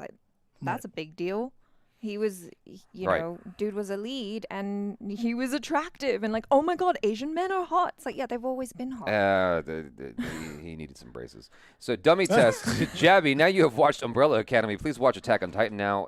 We will get to that. Will. Attack on Titan is good. Season 4 is bananas. Woo! Attack on Titan. Rajesh Naik, thank you so much for your super chat. Very nice, kind of you. Diversity in Hollywood is the one which makes the most money. Chinese representation is increasing since it provides box office returns. Christopher Nolan forgot about Indian soldiers in Dunkirk, and no one batted an eye.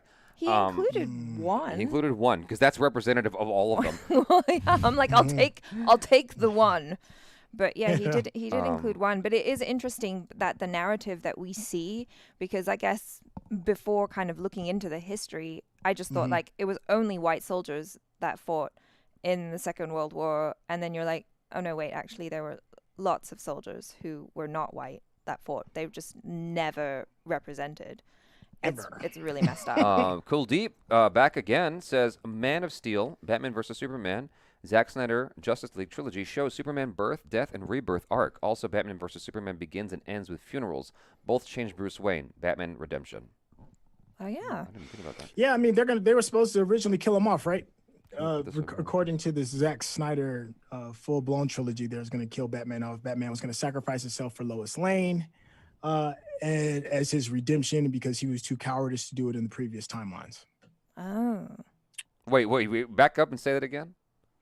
So how it ends is apparently Superman leaves Lois Lane with Batman because he has to go fight, I guess, whatever the situation is. As a result of that, Lois dies. Okay. And Lois dies because Batman hesitates.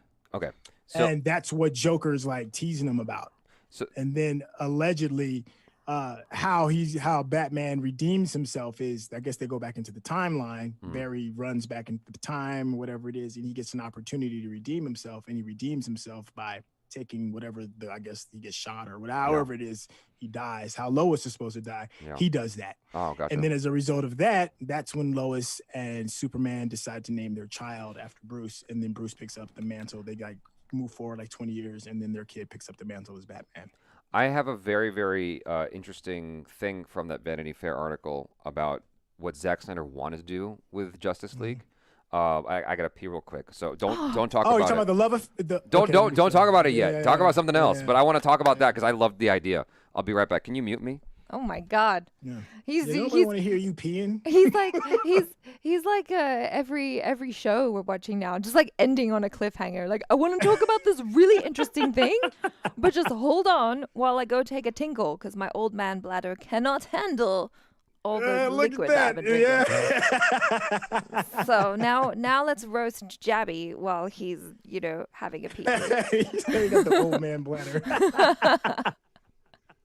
Welcome to the club, old man. There's coffee in the back. Yeah. Hey, is there a superhero story that you would like to see redone or hasn't been done? Like what would you be looking for? Well, okay, I know this is DC, but my favorite member of the X-Men is Gambit, and I am so upset that his movie never happened. Like it kept kind of being teased, and we saw him for a little bit. Was it in like the first Wolverine movie? And I was just like, oh my God, Gambit was like my childhood crush. I loved his accent. I thought he was super cool with the cards and everything. I just thought he was so awesome. And I'm like, why isn't Gambit A in the X-Men at all? And B, why the hell doesn't he have his own movie? I want to know because he's my favorite. Yeah, that's it. There's some theories about Gambit, about his power level being like really understated, that he could really be one of the more powerful superheroes in the Marvel universe, because I think he changes the kinetic energy of anything he touches so that it can explode. So yeah, I don't know. On paper, you could like blow up a house or a dam or whatever it is. All right. He could be really dope. I'm sorry, I geeked out for a moment. So before we talk about Superman, Hodges L. Davis, I meant to say this earlier, or I. Davis, says Wesley Snipes. He was a leading man. I don't know if he had any romances with any Caucasian Wesley women. Snipes is the god. Yeah. There would be no disrespect to Wesley Snipes on this channel. And then the Ninja... No, I did not see the unofficial 2020 Gambit movie. I didn't see that need either. to see that. I love But Gambit. Thank you, the Ninja, the So Sinful One. sexy. Very kind of you. He's been very, very kind this entire... He's been very, very kind this entire stream. Sriraj Nair, I wouldn't want a black Superman James Bond, and I wouldn't want a white Falcon Black Panther. If I was black, I would take a black Superman as an insult. Don't think black people need that validation. It's all story. I get what you're saying. I get what you're saying, Siraj. I totally get what you're saying. But just the notion of a black Superman growing up with black experiences, just like Red Son, growing up with Russian experiences. And that was a dope comic, exactly, by the way, too. But that's what I'm talking about. That's dope. Just as a one-off alternate take. I'd be curious to watch it. I would watch it. Justice for Jaby's bladder. So, that's from Garage Dust. So because I've been drinking so much liquid. So what do you want to talk about? What I was going to talk about was Zack Snyder had this idea where after Superman dies, Batman and Lois Lane have a romance, and Batman realizes he has to sacrifice this romance and bring back the man that she loved before him in order to save the world. What a sacrifice! What a sacrifice! And that Jaby can relate to. And the studio. Ladies. What are you even talking about? So all I'm saying is like that would have been the ultimate sacrifice. Like, because he's like he has to choose between, his dick sandwich and the world. I was about to say in the world. I mean, it's not really a big sacrifice. I think you have to pick the world. You're like, you know what? Damn the world, because the leaven's good. Look, okay, that would be horrible. Here, look. I'll put it to you this way. Batman would be an asshole. I know, but like, come on. He is an asshole. So, but like the ultimate payback against Superman is not only did you kill him, but you took his woman. Like Last Samurai. That's another example of use your X-ray suits. You see, I've already been there. Yeah, the Last Samurai. Oh, that would be horrible. And that would be the death of Batman. Yeah. So Last Samurai is actually another great example of like the white guy with the Asian girl, because at the end he gets the Asian girl the guy he killed, by the way. So what I was gonna say was like, to me that's a pretty big sacrifice, because if he falls in love with Lois and he's giving her up, that's difficult. Now he's bringing back the ex-boyfriend, and Yeah, but in a sense, it's still kind of selfish because he's still saving his own life too. So it's still selfish, I guess. But to what you were saying though, of like he'd be an asshole not to save the world. I'm not going to say who said this, but a friend once told me, he's like, look, a million people could die in China today. It's not going to mean as much to me as if I lost you. See, so like... Yeah, but you're also included into that loss. That's what I'm saying. It's still a selfish act. That is a very good point, though. I see what you're saying, because you care about the things you connect to, obviously. Right. That is a very good quote. Batman's got But when you add into the fact that your ass is going to die, too, it turns into a real easy answer.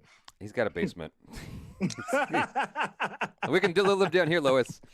The Ninja, the Sinful One says, Miles Morales was a good use of an alternate version. Yeah. Yeah. So I agree with that 1,000%. Yeah, that was super interesting. To the people who are here in the chat right now, I would love to know if you guys would like us to do this weekly with Falcon and the Winter Soldier. It was an idea that popped into my head while I was peeing. Like, we could. Have you seen the first one yet? I saw the first one. Yeah, did you see it? I'm asking the audience if they'd like to see us do these kind of conversations like each Saturday, as to just like catch up on Falcon and the Winter Soldier. You down? Like, is the audience? You asking me or you asking the chat? I'm asking both. I'm asking if you're into it. I'm asking if the audience is into it. If the audience wants to see that, then I'd be down to do it, because it's like I'm just thinking to myself, like, what else is there going on that we both watch anyway that we could chat about like this? And that's the only one I can. So. Yeah, and I think that's going to be interesting too, because you can already tell they're going into some social directions. Yeah. Well, I don't want to ruin it on this thing, but so like I'd be down to do that. A bunch of yeses flying in the chat, by the way. I wonder who'll say no. Pranav says. Pranav Bot said no. Vish a couple of no's. I think they're just Yeah. trolling, though. I think most people would be interested in watching it, because I'm sure other stuff will come out that are interesing to talk about. Niraj. Like Loki. Loki. Man, Loki looks good. Yeah. But when is that coming out? Loki looks fun. Is that in April? I think it's an April title. I don't know. Yeah, I think so. Google It's next. It's like April or May, I think. Niraj says Gambit was an X2 as Magneto's team villain. Oh, was he? He was recast. That's right. He ends up being like one of the 4 horsemen eventually, if I remember right. He was recast. I know y'all comic nerds will more nerdier than myself will correct me on that. He was recast with Carter movie actor in Wolverine Origin, as they wanted to have Gambit Origins movie. I want the Gambit Origins movie. Pranav was saying that, if I don't know his backstory, then I'm just a simp. I'm like, yeah, I've been a simp for Gambit since I was like, I don't know, 10 years old. But the thing, why that kind of makes me mad when I hear kind of statements like that is that not everybody wants to go into a full-blown depth of the comic origins of a particular character. If you got somebody that's like, yo, that's a cool character, let me just know something about it. Yeah. You can have a good, just a good basic story to introduce them to the world who may pick up a comic and get a little bit deeper and then expand the universe. You just can't hit people with an encyclopedia and be like, read it, fool. It don't, you got to ease new people into the universe. Right. Dummy Test says also memes later, and yes for Falcon and Winter Soldier. I think it's just way too. I'm enjoying this conversation, so I don't think we'll be doing memes today. Dude, this conversation is nearly as long as the entire movie. So anyone who's been hanging out with us, for this whole time, really appreciate you spending time with us and talking about it. Loki comes out June 11th. And then we got a while. Rafsan Sahel, it goes faster than you think. It's been a year since pandemic started, so it goes faster than you think. Rafsan Sahel says, would you prefer Grant Gustin, TV Flash, or Ezra Miller for the movie character? I don't want TV Flash. You don't want him? You know who I want TV of is Daredevil. I'd love to have Daredevil. Yes. Daredevil and Punisher. Both of them. Yeah, both of them they deserve. But I'm wondering what Disney's going to do with that property, because they both need to be R to be true. Maybe Daredevil, maybe not so much, but definitely Punisher. What's the name of the Punisher actor again? John Bernthal. Yes. Yeah. My question about him is, like, what's he looking at all the time? He's always looking at something. He's always looking off camera. He's recalling memories. That's what it is. He's a great Punisher, though. You didn't like him? Initially, I thought he was great. Initially, I didn't like him, but then for some reason, with time, he just grew on me, and I like him a lot more now. Yeah, as an actor and as Punisher, I like him way more now than I used to. But like for some reason, he's always looking at something. He can't make eye contact. He's a fear of eye contact for some reason. I hate Syntell now after listening to his statement, Pranav Bhatt said. Oh, maybe I can win you back. Don't hate me forever. No, easy. Well, no, I Pranav appreciate Bhatt's you. joking. I appreciate you Pranav Bhatt is joking. defending noobs like myself. But this is a thing that I often find with this type of stuff. It's like it's nicer when people are kinder to the noobs because we want to enjoy and we want to join in. There's just different levels of enjoyment. This is an interesting question, and I was wondering about it myself. Neville Diaz says, "Is Ray Fisher back in the DC universe in the future?" And the funniest thing is, like, Ray Fisher, he died on his sword for justice. And it's like his character is just like Cyborg in a way. It's like he's that self-sacrificing kind of thing. Like he mangled for to save the world. And so I don't think he's coming back unless Snyder is able to like just wrangle things his way. I think it is possible he can come back. But the way Ray went against like some important studio heads, that was a big risk he took. And it's not like he's Tom Cruise, so. That was a huge risk to take, and I'm hoping that with everyone's love for Justice League, that we will get more films with him. I think that's absolutely happening. Because we met Ray Fisher, and he is absolutely one of the nicest people. So lovely. Hands down, one of the nicest people. And I recorded a conversation between I couldn't hear shit, but I recorded a conversation between him and Achara, and he was just like very giving of his time. He was very, very cool. So I'm hoping for him, And based off of what I've seen off of my social media, he's getting all types of love. It almost seems like it's inevitable. He's going to get put on somebody's project. Yeah. Somebody, somewhere. Yeah. Dummy Test. So might be done with DC. Yeah. Also, Syntell, can you recommend Attack on Titan Season 1 to Jaby and Achara? Yeah. Attack on Titans is really good. It's Season 4 is just on some next level. It takes a second to kind of get into it, but it's really well done. Yeah. And it's so much deeper than you think. Hey, whoever said that, I'll make sure I constantly remind Jaby to check it out. It's worth it. It's worth your time, Jaby. Bro Obama says, please do a meme review with Syntell. A lot of us want it. Okay. You should do that at some point. I gotta know the rules on that. I could just sit there and just clown with y'all. Yeah. I'm with that. Pranav Bhatt says, hey, Jaby, I want the discussion to be under 1 hour. I do not want 2 hours discussion like this one. That's why I genuinely said no. I like these long discussions. That's what Syntell and I do. Every time we get on the phone with each other, it's almost like we're afraid of talking to each other on the phone because we end up just talking for hours. Forever. Like, it just goes on and on. Y'all heard those conversations. Like, yeah, it just goes on forever. Talk about idiot everything. Yeah, exactly. Idiot everything. Louis Erasme Wang says, what do you think about ZACK's camera expression? It's funny you were talking about his excessive slow motion because I feel like in Justice League, he was actually toned down Zack Snyder compared to previous films. Like, you think so? You compare it to Sucker Punch, you compare it to Batman v Superman, you compare it to everything else, except for maybe Man of Steel.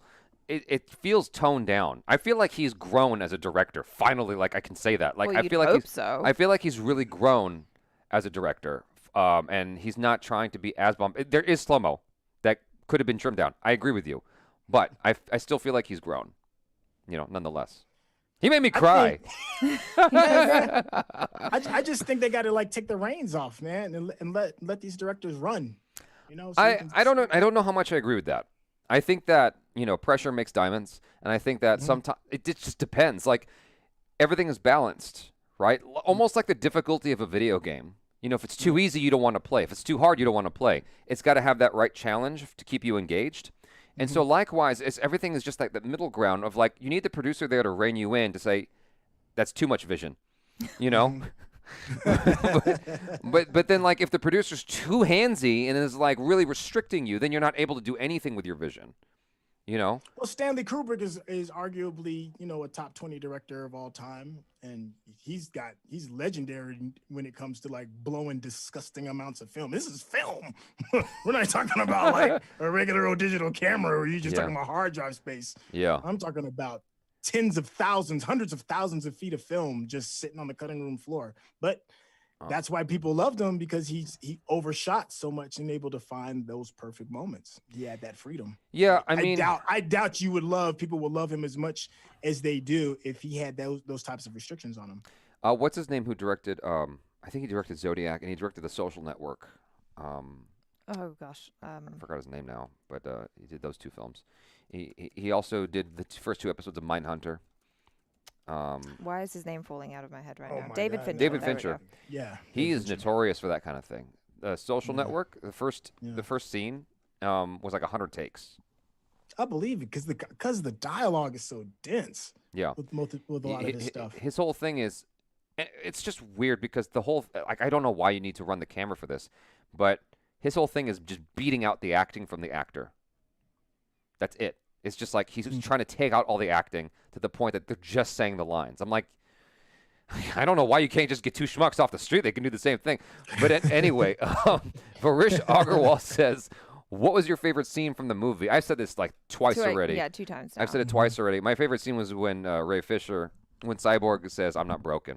Like that it lasted all of a moment, but that was everything to me. Like everything built up to that, and there was so much in that line. It was just within the movie and outside of the movie. I loved it. I thought it was great.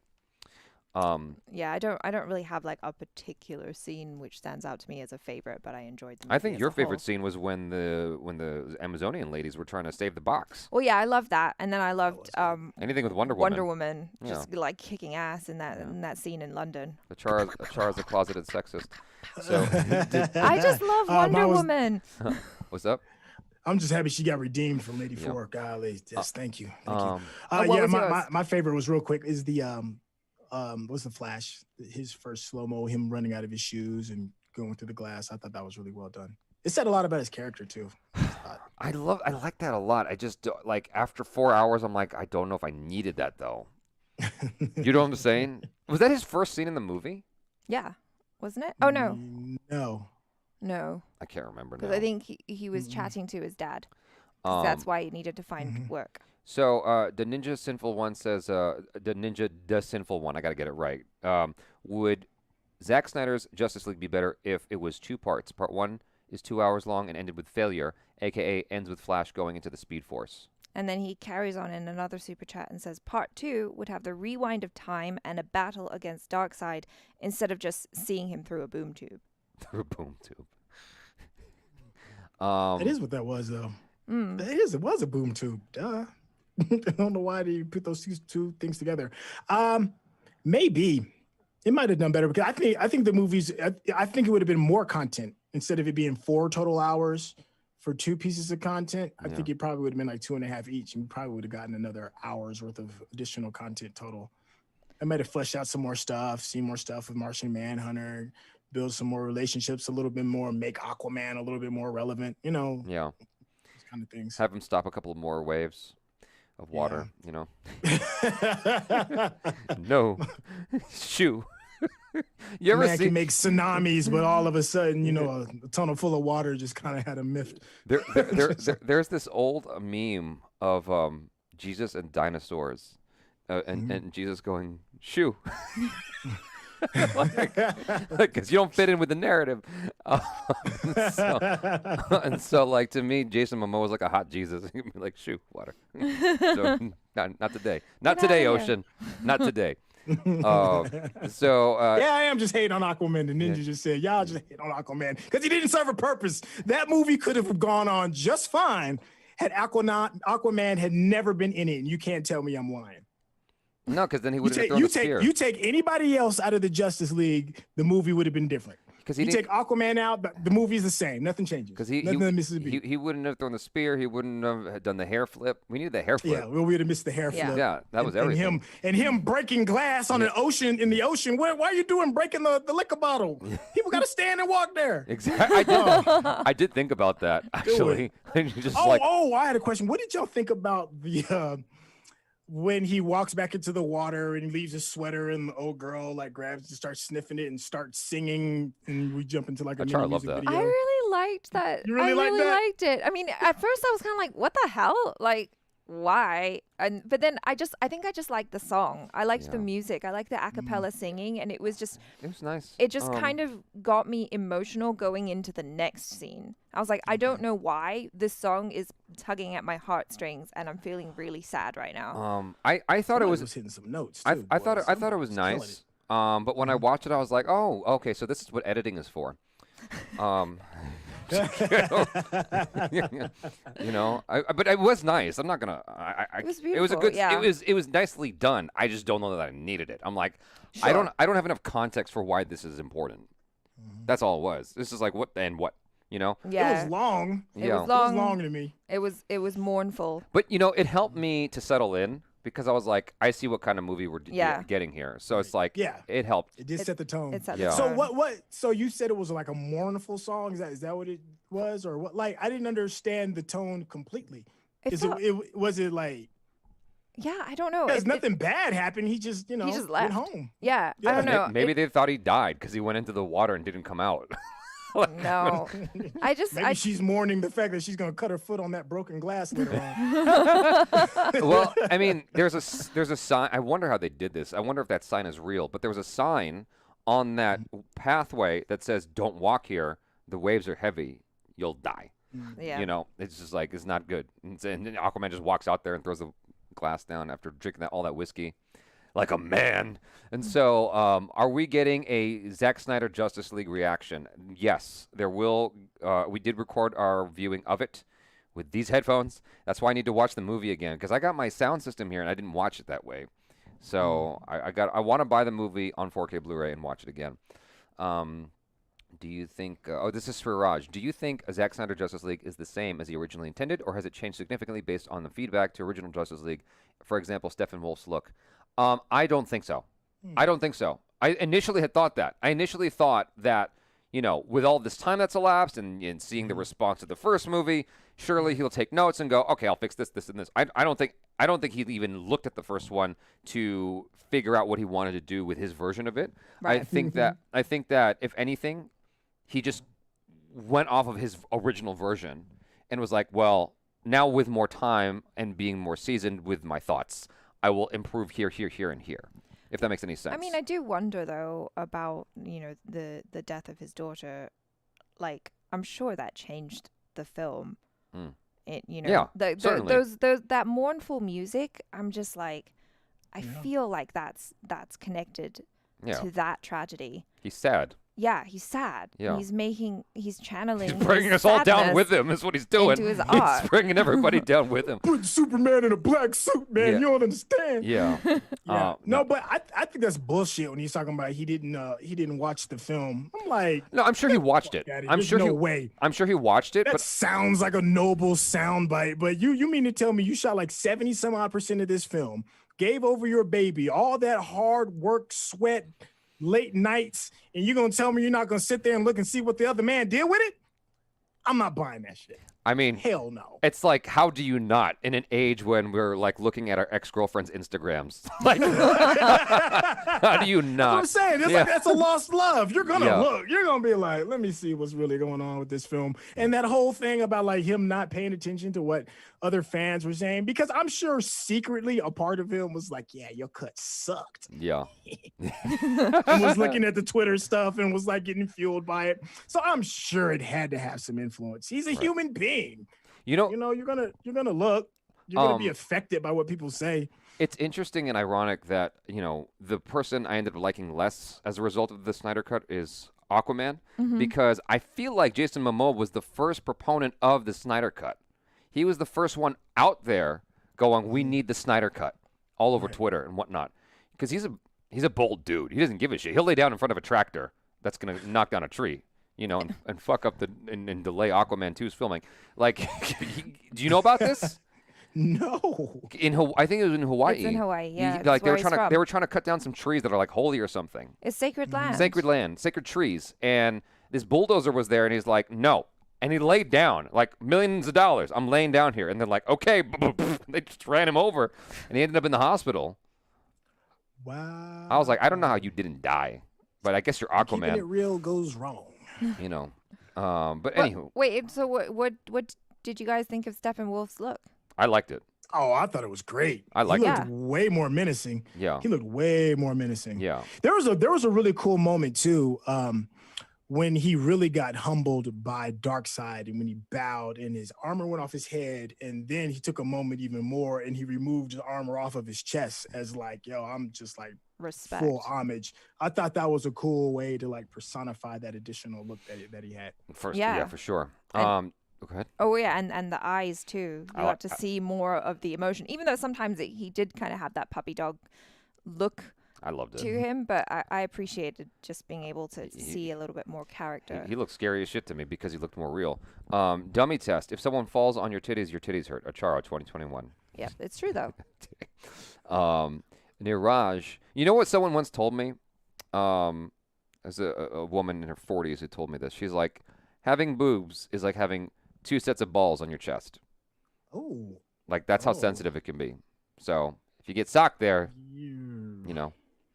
Niraj Vashishta, they were singing to a god-like person who brings fish for them when there is no food in winters, and the sweater was a symbol of that god. Yeah, they loved him. So there's the sweater. Oh, okay, never mind. That makes so much more sense. Mm-hmm. That makes so much more sense. Because he did come in on the king tide. Yeah. He comes in every year. The king of the ocean. Yeah. That makes so much more sense of that. Thank you so much. But I was still trying to figure out the tone, like, because the tone, it really did sound like it was, like, I don't know, mournful. Yeah, no, it definitely felt mournful. I mean, he's going back. It didn't sound like thankful. It didn't sound like a tone of gratitude. It sounded like we're... Or maybe it's just because they're cold. Boomish Bonnewall says, Christopher Nolan and Snyder's wife stopped him from watching the movie because it would break his heart. He never watched 100%. I'm just thinking of like the most dumb, over-the-top animated version of this. Like, no, don't! Like, stopping him from watching it. Don't do it! You can't see it, Snyder. It'll break your heart. It's like what's the name of the girl that died in Harry Potter that you can't look at, or is it Snake? You can't look at the snake in Harry Potter. Oh yeah, the basilisk. The basilisk, yeah. Yeah. That's basically the movie. Oh. This Whedon version is like the basilisk to Snyder. It's like it'll kill you. Don't do it. You can't look at it. Don't look at it. Did anyone notice that Aquaman that everyone is able to talk in water, but in Justice League, it just skipped on. That was so weird because they had to create bubbles in order to be able to talk, and I was like, "What is going on? Why does?" There was one moment where I was wondering why that happened. It was when what's her name with the red hair? Mira. Yeah, when she was getting hemmed up and she's like getting choked out and she's against the wall and she's like, "Wait a minute, let me let me do a bubble." Talk. And then they start talking. I was like, that was a weird moment to kind of make sure you can hear him clearly. Like you should be trying to get out of this rear naked chokehold that you're in right now. So Samantha, there. Okay, so is it showing there? Samantha asks, "Hey, Jaby, is there some rocket science behind why Barry tore his shoes, but his clothes were all okay? I don't know why I'm not being able to get that out of my mind." That's true. No, there is truth to that, but the reason why his clothes were able to stay on is because otherwise the movie would be X-rated. And of course, pseudoscience. Pseudoscience. You know? Yeah. Like I did because a long time ago I was watching the Terry Hatcher version of Superman. Yeah. With Dean Cain. Yeah. And he was flying around in a suit, but not the Superman suit, but like just a suit. And my dad was like, his clothes would just burn clean off. It doesn't make any sense. And I didn't understand what that meant at the time as a kid. I'm like, I don't know, science. Yeah. So, but like knowing that, like Flash's clothes would have just burned clean off. They wouldn't have stayed on his body. I mean, and not only that, like he stopped so suddenly that the asphalt was tearing underneath him, and he was barefoot. Yeah. Like if he really did that, all of his legs would be ground into mincemeat. Right. But you gotta be like, pseudoscience. Yeah, it's just fine. what it is. It's the same pseudoscience behind when Bruce Banner turns into the Hulk, and miraculously his trousers get ripped at the bottom, but for some reason they stay on, even though his thighs are like 4 times the size of at least of what they normally are. Okay, so there is this chemical that it was like as seen on TV kind of chemical. You know those commercials? It's a chemical you spray on your shoes or whatever, and it never gets stained because the whatever like ketchup would just fall right off of it, right? Yes, you're obsessed like, with it. you know what I'm talking about? Yeah. And maybe Barry like had like some kind of material his clothes that he dipped his clothes into, but he just forgot to do it on his shoes. You see, so Sure. Very pseudoscience. smart. Yeah. So potato stuff. I haven't seen potato stuff in ages. Jesus, potato stuff is back. What's up, dude? He says, "Hey guys, sup? Was there any scene that totally brought your tears of joy? I had so many, can't pick one." Oh gosh. I'm not gonna say. I don't know if I should say it again, but okay, I'm gonna say it again. When he said, "I'm not broken," that scene just messed me up. There was music in the movie that brought me tears. Yeah. Or just made me emotional. I don't know why. Like he picked some really good music. Sometimes in the movie. I don't think I actually cried. Like not a single tear rolled down my face, but I definitely welled up and felt like really emotional. And so yeah, I liked that. The post-credit sequence. There was a little bit of a moment when Barry was running and he was like saying to his dad while he's running back in time, when he's like, "I'm one of them." You know, he's like, "Oh yeah, that moved me." That was pretty cool. That did move me. And the monologue at the very end with Cyborg's dad, with him talking to everybody and his son at the same time. There was some interesting moments in that. Yeah, no, I agree with you. You just reminded me of that. That was a great moment, and it was definitely moving. I gotta eat something. So you guys don't go anywhere, Syntell. You guys, thanks so much for hanging out with us for this entire live stream. For those of you who've been here basically the whole time, thank you so much. It was nearly as long as the film. If we went on for another 20 minutes, we'd have made it. Man, we was killing it. True that. Was fun, y'all have been awesome. Thanks so much to the regular chatters and the super chatters. Super chatters have been very, very kind to us today. Yes. Very much appreciated. Y'all have been great. And to anyone who's just been hanging out listening to us like a podcast, thank you to you as well. Y'all make the train keep the train on moving here, or something clever to say. So y'all be good. And see you for Falcon and the Winter Soldier, I guess, is the next time we'll do this on Get Jaby. Let's go. We gotta hold on. Did something pop in just now? Hold on. Oh. We got a last minute one. We got a last minute one. Couple. So Niraj asks, is Edward Norton's Hulk movie? In Edward Norton's Hulk movie, he buys stretchable pregnancy pants from a shop, so his pants don't really tear off. They covered it. They were like, "That's a plot hole." That's pretty smart. Yeah. That works. Peace out, y'all.